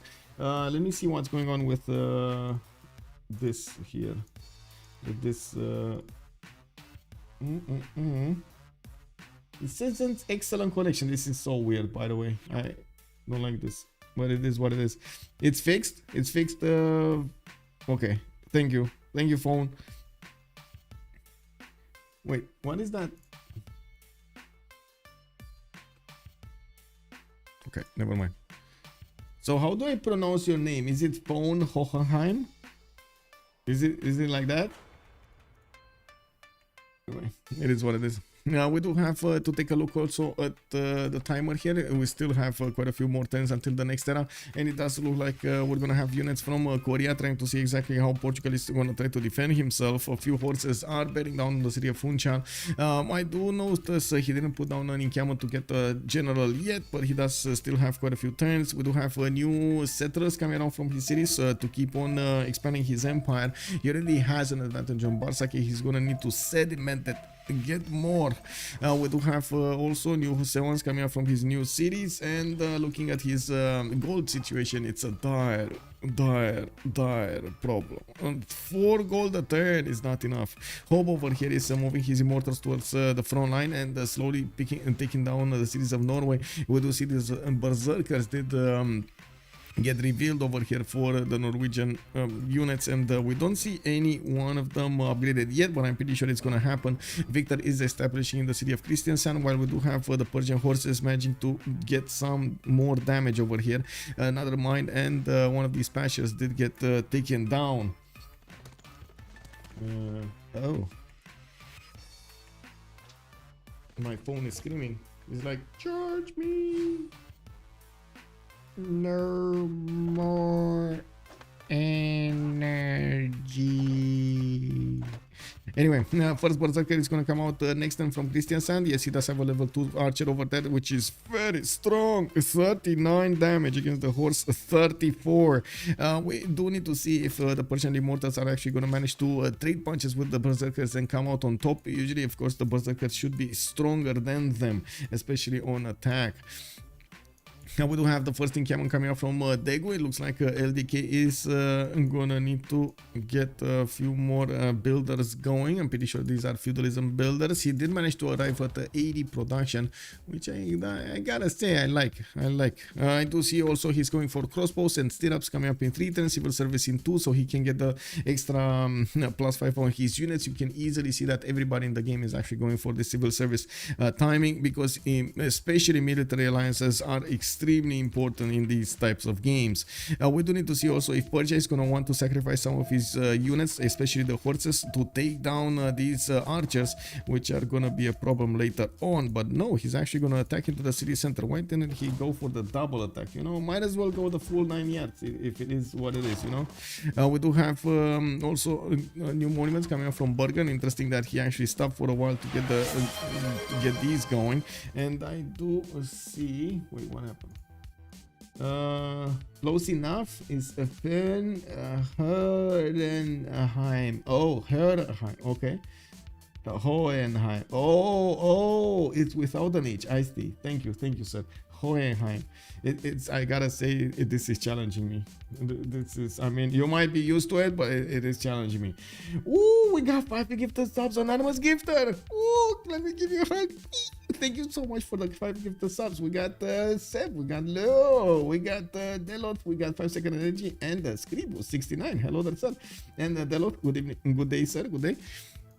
We do have walls going up in Kristiansand. Looks like Norway is still using his builders to chop as much as possible. He got the Berserker in, and now this Berserker, you can see him actually do quite a bit of damage against the Immortals. 59 against that 54. And that is an Immortal with a General, while I don't think there's a General on Norway. Looking at the Era Score tab, now we're starting to take down the turns until the next era. And yes, we do have 9 more turns. We're going to need to see if they're all going to get the golden, or they're going to try to get something else. We do have more Immortals coming up from Persia, moving towards the front line. He did not get 6 city out. He does have still 5 cities, and he's all inning into his opponent at the moment. Norway is on 29 science with 31 culture. To be honest, this is a problem. He is gonna get the extra science points coming up from the campuses, but because he's expending so much on building these units, trying to get an advantage, unfortunately that also slows his army count down. He can't put both into it. And yes, he does have the ability right now to actually start buying some Zerkers with faith, and we're going to need to see if that's actually going to be his choice. Mosdrat, thank you so much for the 100 biddies, and oh my god, we're actually getting a hype train. Oh wow, or we might get a hype train. Whoa. He has a general just in the other cities on Norway. Yes, big game. I know. I was just what is this? Desactivela mili military? What? They don't have a military? Or is it a military state or something? What? Did they get a military alliance or not? I would assume so, right? Everybody got civil?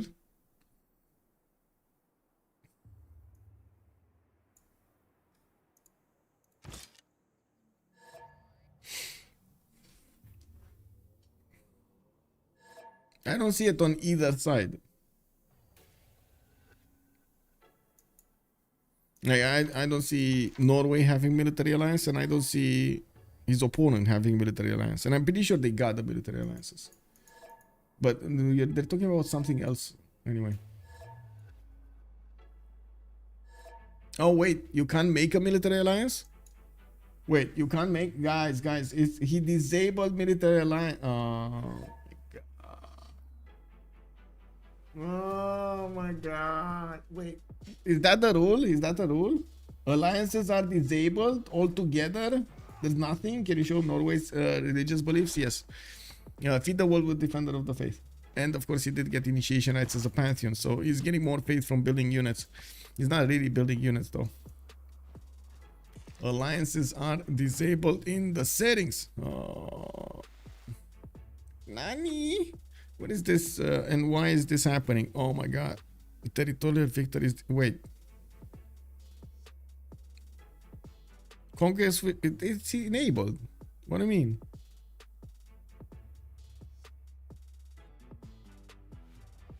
Are you guys seeing something different than me?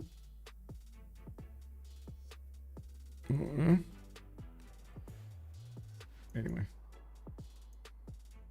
I think they might not do alliances though. I think it's more like a rule of the tournament or something. And I think I can check. Give me a second. Let me go into the CivFR.com server. Let's me go to the actual channel that has the rules for the 2 versus 2 tournament, and then click on it. Regle arbre. Actually, yeah. Interesting. What are the rules actually? Because it sends me to a Google Doc that I don't think it matters. No, it's not this. I think it's the CivFR.com. Oh, I found them. So alliances. Anywhere? It's saying alliances. What is this? Just I do see Norway again has bigger and bigger problems. He's not getting the units out, and he's trying to hard build the berserkers. We do have him with a few more pre-builds that he could use to upgrade, and yes, he does want as much science as possible. So now he's getting to finish those campuses, pretty good ones. Also, we do have this one a +3 over here. We do have Nidaros also with a +2 over here, another +2 over here from Schismo, which is getting a library, and slowly he's building up an advantage over Hobbbbb when it comes to the science acquirement. Now, is that gonna translate into actual advantages in the game, like a winning? I don't know. We'll see. Phantom City, abuse related, public related, war moves, and lobby, stacking of units, liberate cities, swap towns, city states, victories allowed, all but point victory. Okay. Is there no alliance allowed or something? I don't see a rule on this. I don't see a rule on this. Maybe you guys know. Do you guys know? Did Norway build the Grandmaster Chapel? Norway? No, he did not. He did not. He's still on audience chamber. He was trying. Well, he was slow on getting the culture, and looks like his timing for Divine Right is, happening soon. It's in 3 turns. We do have also Hobbbbb discovering feudalism next turn, and you do see him still building up his immortal count. Of course, these immortals are gonna do so much damage against the berserkers. I gotta say, the berserkers on the defense are not good units. Usually, when you do get the berserkers, you wanna keep on attacking with them. Totally different damage outputs on the attack and on the defense.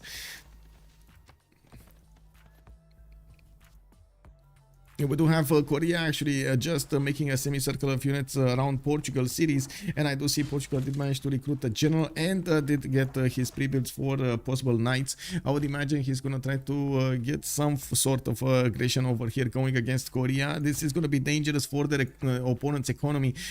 Korea does only have 7 gold a turn. If he is forced to put some more effort into getting his units out, this is gonna be very, very bad for his economy. He's gonna go down under, and of course Hope doesn't actually have enough economy to help him out on that front. We do have a decent amount of advantages here from these immortals to do the shots against Christensen. They can chip over the walls and take down some of the Norwegian berserkers in the meantime from defending that city. Now we don't have catapults though, and he's going to need to get some from his capital city moving towards the front line so he can actually deal the damage against Christensen. And I'm pretty sure Persia is using his immortal ranged attack, which is one of the best things about the immortal, to take down the unit health of Norway. Now looks like Coimbra Krakatoa got excited again and added another point of culture and production on that tile. And on the, oh my god, look at this city center. It's like he has a city park underneath the city center. Oh, this is beautiful. He needs the 3 faith. What is 3 faith? Well, I would take production over faith any day, but sure, you know what I mean.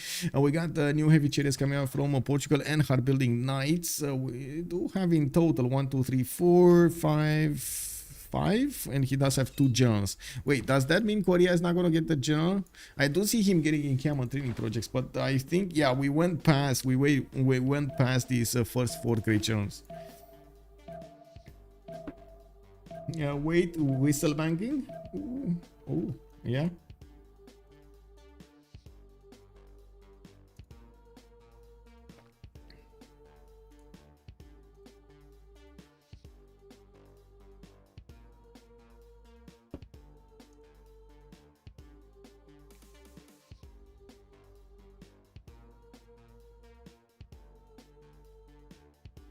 Okay, well. Anyway.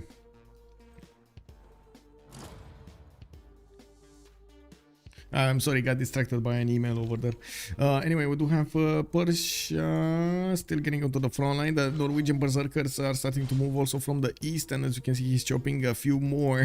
He is gonna do the damage against the horses. Now these immortals will take quite a bit of damage as well, and I'm very curious how come Persia did not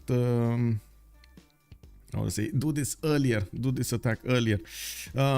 Anyway, it is gonna be interesting to see if Norway is gonna manage to defend this, even if Persia keeps on all into this. It does seem like he's gonna need stronger units to take down the Norwegian defenses, especially since Titiits is acquiring more science. It's gonna be easier for him to get to higher technologies like knights, crossbows, and combustion, and so on and so forth.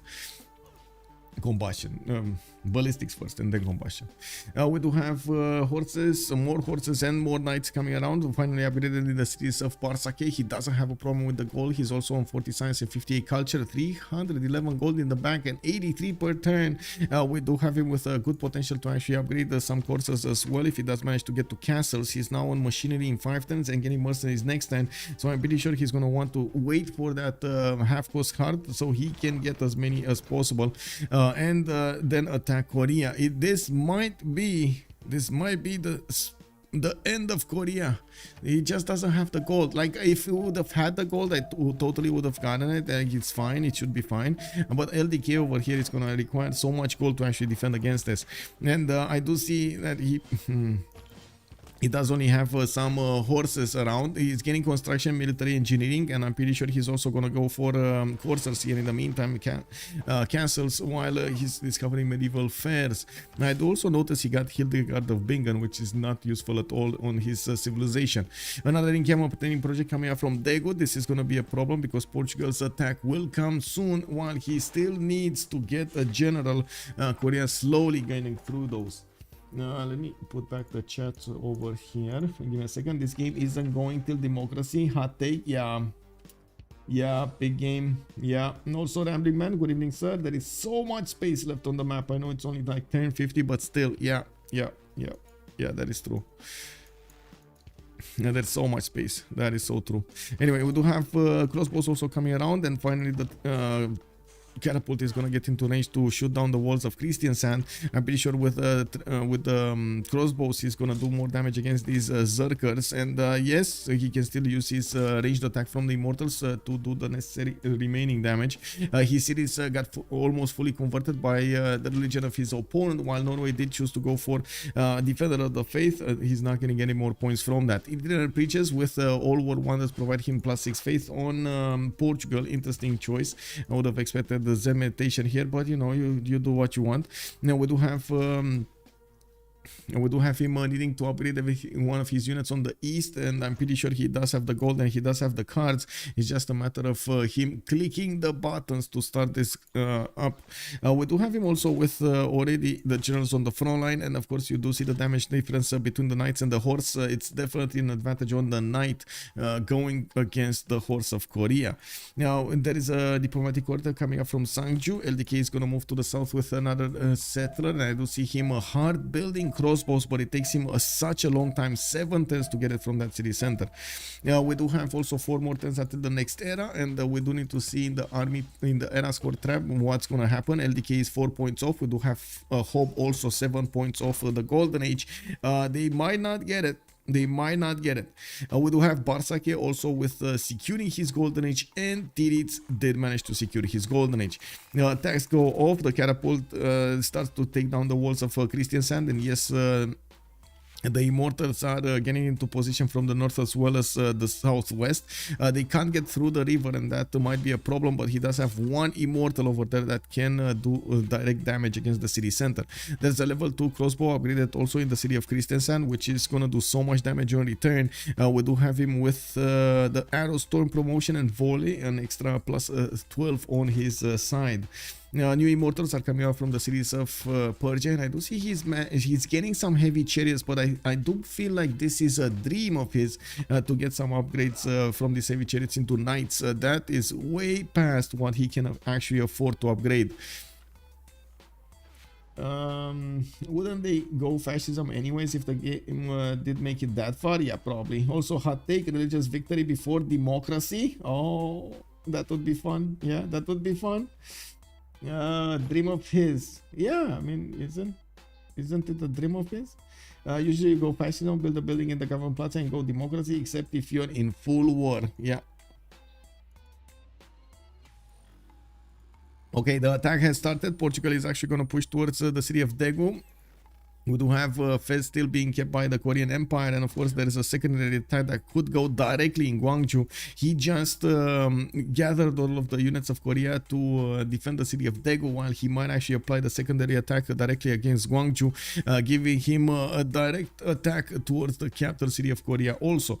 We do need to see if LDK is going to manage to get those extra 4 points. It looks like he's getting theater square here. Where is this theater? Oh, it's here. It's a +4. Okay, perfect. So that's gonna give him the splendid bonus. He will probably just need 1 more point, which he might get from something. He will get the general. Wait, no, he's not. No, he's not. He's actually not gonna get the general. Yeah, that might be a problem. Anyway, I find it actually surprising that he keeps on going towards the north. It would have been quite easy to actually break the archer defense next to Gwangju and keep going. I guess, you know, he kind of like chewed something, so now he wants to keep chewing on the same thing. Looks like Christian Sand walls are going to be down. We do have Immortals still with a bit of a problem. They do need to take care of the units around, and it looks like one of the Immortals did die. Oh, sorry, one of the Berserkers did die. This one on the truffle tile is no more. It's no more. We do have the crossbow still able to attack, and yes, they could do damage against quite a few units of Norway. Now, I do feel like Norway is kind of disrespecting this a little bit. I mean, there's so much military hardware going against him. It looks like Titiits is trying to keep his defense going, at the same time simming in the back line, trying to like always do the math of how many units he needs to have to just keep hanging on and not winning the war, you know, just keep defending, not winning, which I guess it's a hard balance to actually have. And yes, we do see he's buying up new new berserkers when he has the opportunity, of course, with his faith pattern. But he didn't just, you know, explode with the faith pattern. He's 50 science, 33 culture, and 75 faith. He does also have 105 production, which is double the amount of production, almost double the amount of production that Hobbbbb is benefiting from. Now, we've seen multiple times how big blue numbers versus big production numbers versus big army size. Well, at some point, big army size still wins.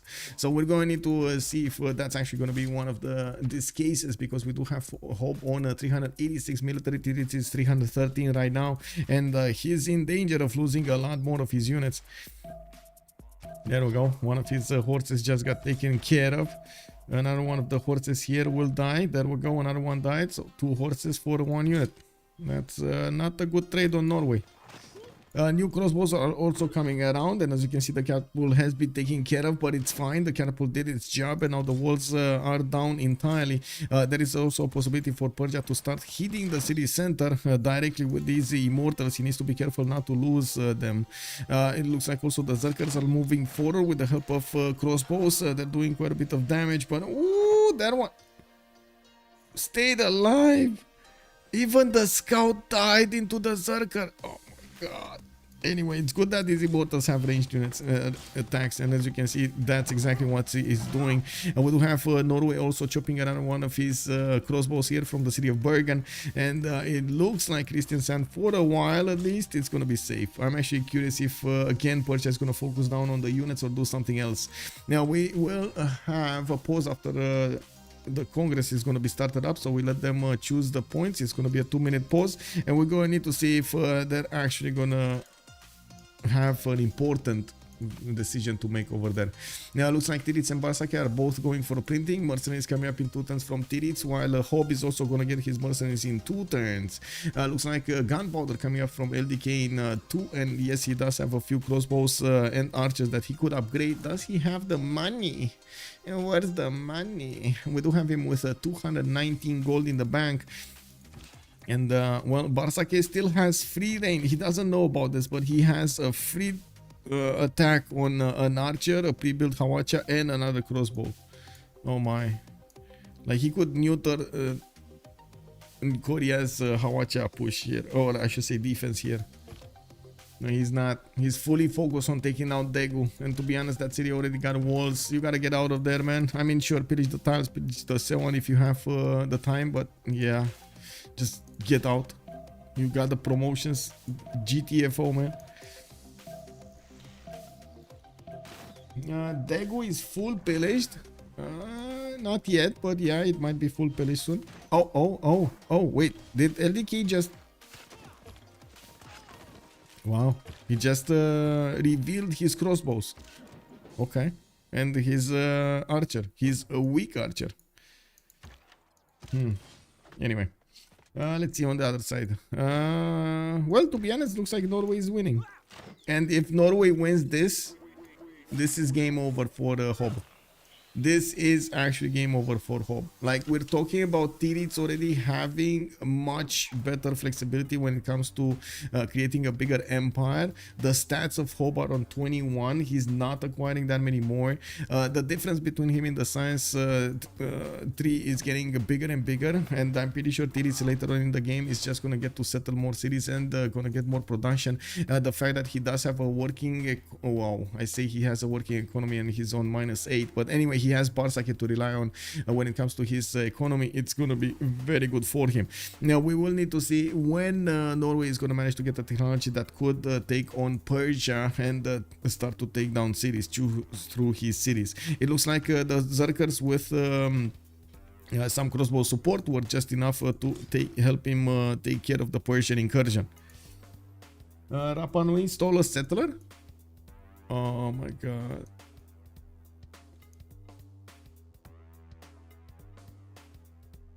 Pikachu! I mean, that's it. I'm pretty sure he's so annoyed by this. I would be so annoyed by this, by the way. I would be so annoyed. Anyway,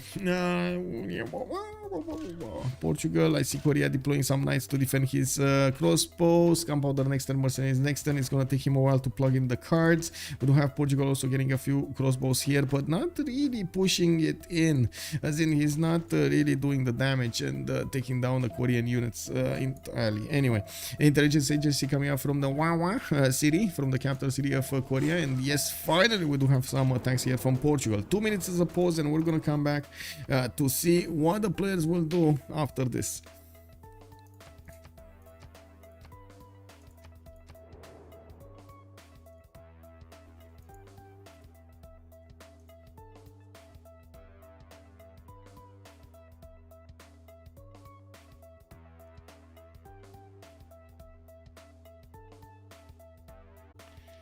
Anyway, it is what it is. 2 minutes. Let me catch up on messages.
Oh wow, that was a fast vote.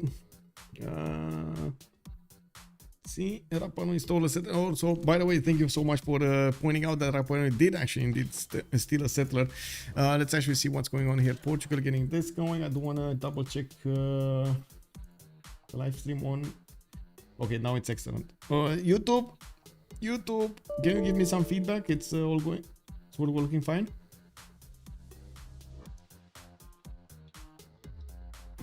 I hope it's going fine. Anyway, Hawach has upgraded here from Korea. We do have him managing to get a strong enough unit to push back the knights. Now we're going to need to see if the knights are actually going to try to take shots on the Hawachas. We don't have that many Hawachas for Korea to defend himself, but he has them placed in such a way that he will be able to defend Gwangju. And maybe even Sangju with another one coming up in 2 turns. We do have Korea also starting to get his commercials up for the extra gold. And looking at the Congress, we do have Zhao III not growing via culture, Wine granting the amenities, and Sejong getting the 2 Diplo points. Now, if he's going to look for a Diplo, that's going to be a very long time. Hope here is having major problems actually keep getting his science up, and he's trying to get new campuses, but as you've seen, Norway did invest a lot in his science generation from a much earlier stage, while Hope is going to have a problem also with his goal per turn. His teammate is not making that much, he is not making that much, and this is a problem. Let me actually put back the chats where they were. Korea's secret card was control of feds. Yeah. How big is his, you know, he has a lot of frontline missionaries. Well, let's who has frontline missionaries? Oh, this Portugal. Wait, did he get crusade? No. Okay. Anyway, we do have Portugal coming up here with his missionaries, and I'm actually quite curious what is he gonna do with them. We do have Korea pushing back with the knights, and it still looks like he needs a lot more units. He's trying to build them, and it looks like he's getting a moment of some breathing room actually from Portugal. Looks like also Portugal is going to need to get his technologies in order, because he's only on 56 science with 49 culture. Exodus of the Evangelist. Oh my god, this is gonna be a cheesy strategy, isn't it? Jao the Third, Exodus of the Evangelists. A moment of reprieve. Yeah, thank you, Bartolome. Much appreciated, sir. It was not in my mind. It wasn't in my mind. Anyway, I'm very curious actually if this is gonna happen. Is he actually gonna go for the full invasion of Korea? Like, remember, these missionaries have 6 movement, and they're not getting stopped by anything other than just units, right? They could just pass around. Oh my. Okay, this is gonna be fun. This is gonna be fun. They're already converting Persia, right? They already converted Persia. A cheeky religious victory coming online. Oh my god. Oh, it's happening, guys. It's happening. They just need to convert Korea, and to be honest, there's like no way Korea can actually defend himself with his own religion. I don't see a holy site coming up from him, and he's gonna need to use his units. We don't have a lot of maneuverable units from Korea, but he does have quite a few horses and knights, and we're going to need to see if Portugal is gonna move in with his own units to try to deal the damage against the Korean side. I do have to mention the Hawachas don't actually have. Oh, it's moving in. Look at the missionaries. They're going in, boys. We do have Portugal going in with these missionaries. One got pillaged. The Hawacha lost his movement, and we're going to need to see if he's going to manage to get that one over there. Looks like he got next to the city of Daegu, but he couldn't actually get the spread in. That city converts in 10 turns anyway. Gwangju is going to convert in 4. Did he actually get the spread? Because I didn't see it. Did he get the spread? I think this is just passive spread. Oh my god, he's passively spreading everywhere. And I do have to mention there was a change in the missionaries. If I remember correctly, whenever you're gonna get one of these missionaries killed, you're not gonna take away the points of influence that they got into the city center from the religion. Okay, another unit dies from Korea. These are extremely expensive units to replenish, by the way. Korea, as you've seen, doesn't have a lot of production working for him in these cities. These cities are highly expensive in production at the moment for his production capabilities. And we do have that intelligence agency finishing up in 2 turns, and I'm expecting him to have already printing. I'm pretty sure also Bartsake with Titiits is going to get it next turn and the turn after, and it does look like Norway is starting to get an advantage, a serious advantage over Persia. While Persia is going to struggle to get his knights out, he just managed to upgrade 1. He doesn't have a lot of more gold, maybe 2 more knights, and that's about it. Portugal needs to convert 4 cities, so he's passively converting 3 of them, right? Already. Wait, he already converted this one, or what? Yeah, he already converted Gwangju. Is he gonna need 4 cities or just 3 cities? I think he just needs yeah, he needs 4 cities. Never mind. So he converted this one, and in total we do have Korea with 2, 4, 6, 8. So yeah, he needs half plus 1. Anyway, needs 5. Exactly, he needs half plus 1, 4 plus 1. XP, religious victory soon. Was that why you're crying over here? What is this? What is this from LDK? What is he saying over here? XP, please tell us why you are crying, man. Yeah, capital plus 4. Yeah. Okay, more damage being dealt over here from both sides. Looks like Korea did manage to take down a unit, and then he lost a city's conversion. Daegu did get converted to the religion of Portugal. We do have new missionaries getting bought over here, and I did notice him getting some temples going, so he can buy as many as possible. Now Bartsake is on a 52 faith a turn. We do have also Titiits on 71, but Titiits already did his job over here to convert the cities of his opponent. Pasagard is going to convert in the next 3 turns, and I'm pretty sure Namadol shouldn't be that far off. We will need to see if Norway is going to manage to take any cities before the religious victory is going to activate, because it does look like it's going to be very fast. Another city has been converted, Sangju, and we do have Gwangju also needing to convert. That will put him 1 city away from activating the religious victory, and to be honest, he should be able to just run around, you know, to go to Gwangju. I'm not sure exactly why he's not doing that. He should go through. I know exactly. Oh my god, look at that, man. Muzdras, we're thinking the same. 3 out of 5. Tugulund, monsieur. Kowalskima, 200 IQ. Woo! Oh my god, I actually. Does it need to be same religion for the entire map? No, it just needs to be team religion, as in from the same team, I believe. Although this is a little detail that, to be honest, it escapes me a lot of the times because, yeah, well, it's not like we actually seen that many religious victories on seeing the little details that need to happen between the scenarios. I do have to say Hobbbbb over here, 27 science and 28 culture, does seem like he has a very grim future in front of him. He's getting converted already to the Norwegian religion, and it does look like well, yes, he did manage to at least get knights. Norway does need to be careful with his crossbows. That level 2 crossbow is in danger. Okay, nothing much happening over here. I'm just gonna move forward. We do have some trades going around. Looks like one of the crossbows got taken. Oh my god, Norway just lost a crossbow because he clicked wrong. It is what it is. Okay, so Gwangju did get converted. Who's the next one? What do we have here?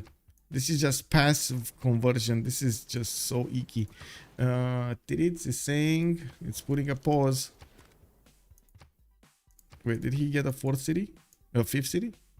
No. I think he just realized he needs one more. Oh, I see the missionary going through, and he might actually hit Jeonju. I gotta say this, it's so weird for me to actually pronounce the Korean cities. I have no idea exactly what's the, you know, the little tiny difference in sound between them. Jeonju, Gwangju, Gyeongju, or Sang. Oh my god, man, this is like blowing my mind. He's chopping population. He's chopping everything. He's trying to get as much as possible. Gyeongju went from like 3 pop to 5 pop in the last 2 turns. He got a granary in Sangju, so it stops the bleed over here, the conversion, but it looks like Portugal is way ahead of him. He doesn't have a fast unit to actually take care of Jeonju, but he does have a knight coming up from Yangsan soon in 2 turns, and one coming up from his capital. XP still did not explain to us what was going on, by the way. Also, turning off alliance with 2 naval traders is cheese. Kick W. But wait, they were the ones that turned off the alliance, I gotta say. Also, I don't understand why religious is a cheese when people don't even try to make a religion. I know, don't get me wrong, Pompey. I know that is so true. I mean, you get a counter to that. You need to make a religion. If you are expecting that to happen, and you see your opponent going for it, you need to do the same. But that is, yeah, that is something that the players at some point just feel like it's an extra layer that they just don't want to handle, or at least that's my impression of it. Missionaries for the win. Yeah. Also, big game. If he gets a religion, it should be enough to stop a religious victory. Yeah, I mean, he's trying to get one in 4 turns. Well, you can imagine this is not going to be 4 turns, right? He actually needs to get a religion, and that means getting the projects for the Great Prophet. That means getting these 30 points going, and he's not there yet. We do have Portugal moving in very quickly with the missionaries, and I gotta say, this is going to be impressive. Okay. Gongju. What is this? 1. Okay. He's not sending any to the north. Maybe the apostle is going to go to the north. This apostle is going to be so fast. Look at him go, man. Just, oh my god, no, he evangelized. Uh-oh. What is he evangelizing into? Guys, what is he evangelizing into? Give me ideas. Give me ideas.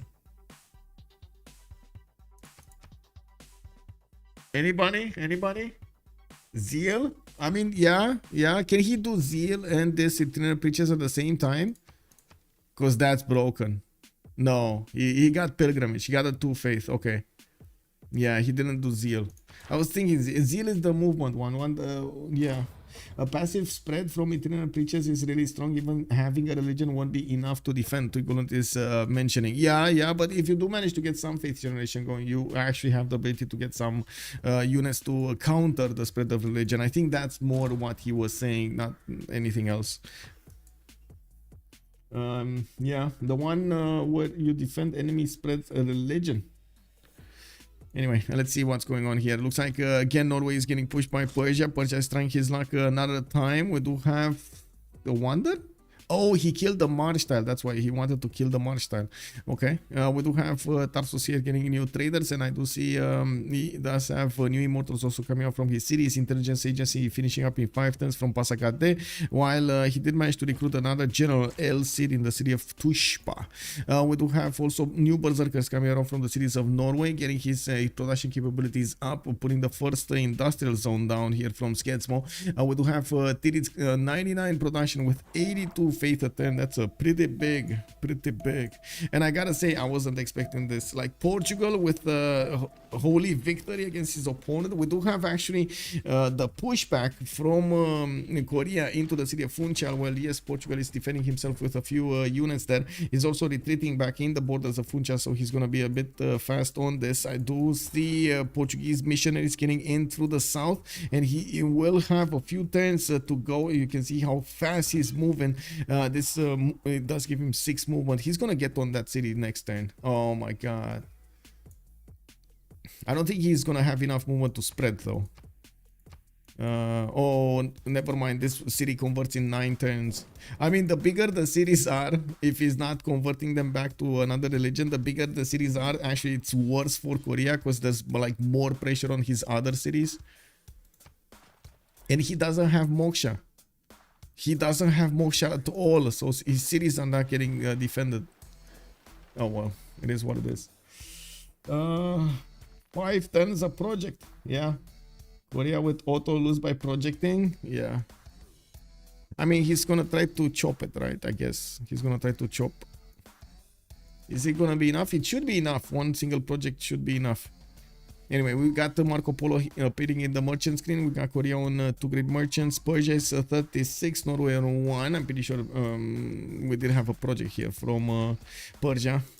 And looks like there aren't that many berserkers available. How is he losing so many Zerkers? Oh my god. Anyway, only 1 Zerker is available with like a big line of crossbows right behind him.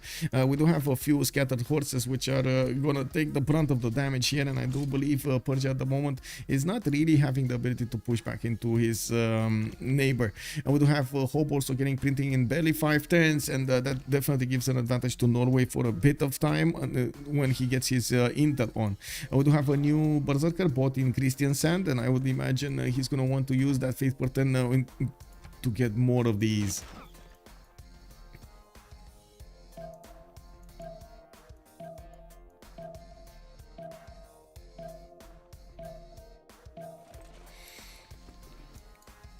Okay, this is the most important unit right now.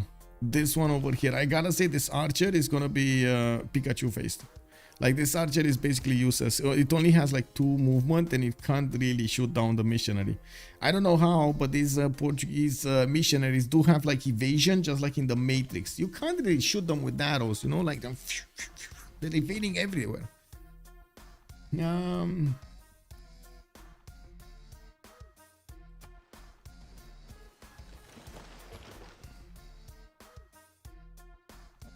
Oh my god, that's an emote right there. Let me actually clip that.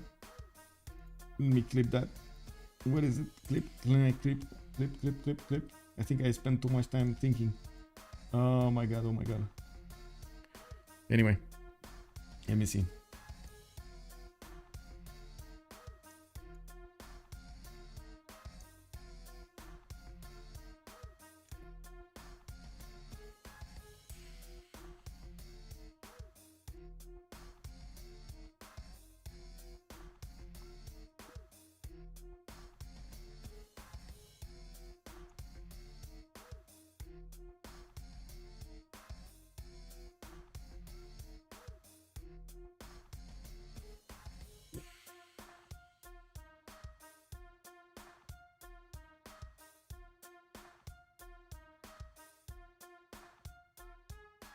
There we go.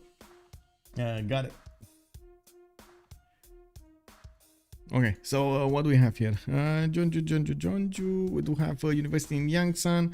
Looks like more Hawachas are getting trained, and yes, Korea is bearing down on the city of Funchal, which is trying to train a knight. I would imagine Bartsake is going to want to get his coursers upgraded here from the horses he has to have a stronger unit to attack back into the Hawachas. Also, walls are going to slow down this attack, but does it matter? Because I'm pretty sure Portugal is going to try to last move in on the city of Jeonju. I think he's getting discovered by that archer, by the way. He's getting seen and move it in, and Jeonju is gonna get converted. That would be the 5th city converted of Korea. Come on, Bartsake. Press the... There we go! Religious victory! We got Titiits and Bartsake managing to win against a big size number of Korea and a big military of Persia. They did manage to convert their opponents to their religions and pulled off a religious victory. Oh my, it's been a while. This was a treat on Saturday. This is like the big cookie of Saturday over here. Unbelievable. Very nice, very nice. GG indeed. Let's actually see if we're gonna get some post-game chats going. Give me a second. What is the post-game? Where are they? Give me a second. Oh, I need to switch sound also. And tell me if the sound works or not, because we've had some problems in the other one. Oh, thank you so much, Monstrat, for the 100 biddies. Much appreciated, sir.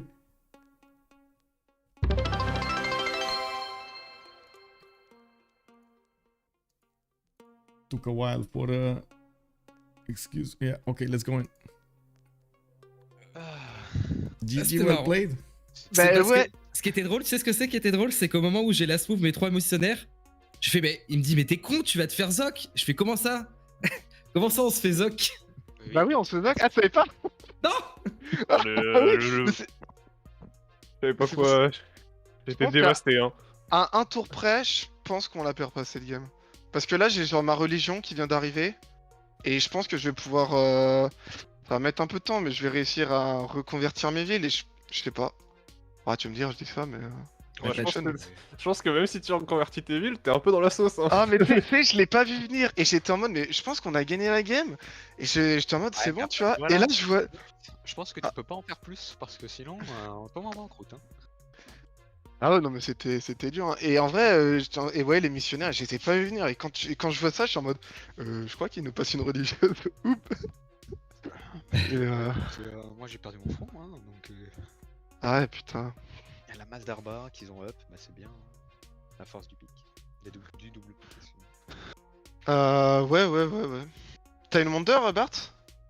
Ouais, j'ai un Krakato AB2, mais j'ai que 2 cases. J'ai la ville et une case.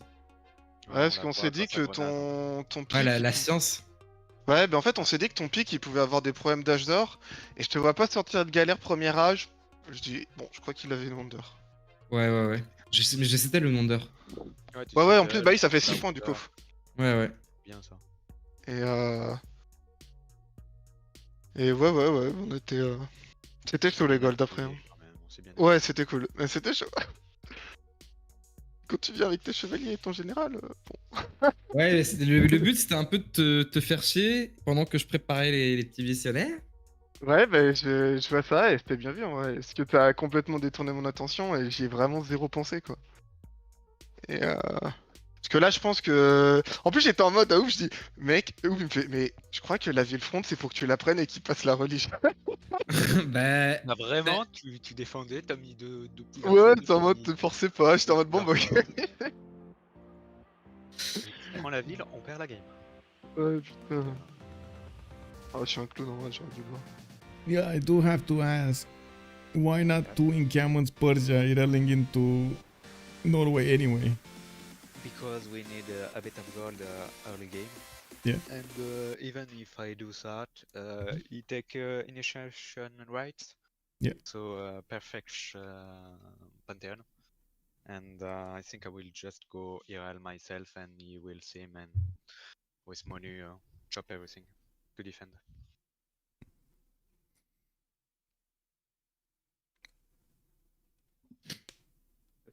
Okay, I need to go back to Wakfu. GG, guys. Well, Eh, GG. Hey, GG, well Go back to played. Wakfu, Congratulations GG, for the well win. played, everyone. Thank you. See you, bye-bye. Bye-bye. Yes, goodbye. Okay, we're gonna stop it here, and I guess we're gonna need to see when the next game is gonna be. I think it is actually gonna be tomorrow. Give me a second. I was looking at this, by the way. But yes, so satisfying to see all of these. By the way, oh my god, yes. In my rate this spawn channel on my Discord, you can actually find these out, and you also have access to my schedule. Tomorrow we're gonna have Ulysse going against Freitos de la Vega at 1900 GMT on Sunday. I do have to say I'm sorry about the beginning of the stream. We did have a player that was a little bit late. And well, he was sleeping. It is what it is, you know. We're all humans. It happens. Good thing is his PC was right next to the bed, so he could just jump in and take his slot in the game. Thank you so much for everything. Much appreciated for the follows, for the subs, for the subscriptions on YouTube, for the subscriptions on Twitch, for everything. Thank you so much, guys. You're helping me out a bunch. I do want to say also, I hope we're gonna see each other in the next stream tomorrow, 1900 GMT. Also. If you want to join my Discord, you can find it out with exclamation mark Discord in the Twitch chat, or taking a look at the video description down below. I do have to say also the details of the video for YouTube are gonna need to wait a while. I'm gonna need to unlist it right now, put it on private, get the details, wait for it to process, cut out beginning and so on, and then move it, make it available for everybody. So it is a process. I'm still trying to adapt to it, and I will see how much flexibility I can have during the like it allows me to actually have during the next period. But I gotta say, it did take quite a bit of a chunk of work from me from the whole process. Thank you so much again for everything. Let's see each other in the next ones. Have a good evening, and bye. One thing. I'm gonna send you by the way, guys, to a competition of World of Warship. It's Lord Zath that I have been trying to talk with him for quite a while. Please say hello and be very nice in his stream over there if you're gonna watch the content. Okay, see you later. Bye.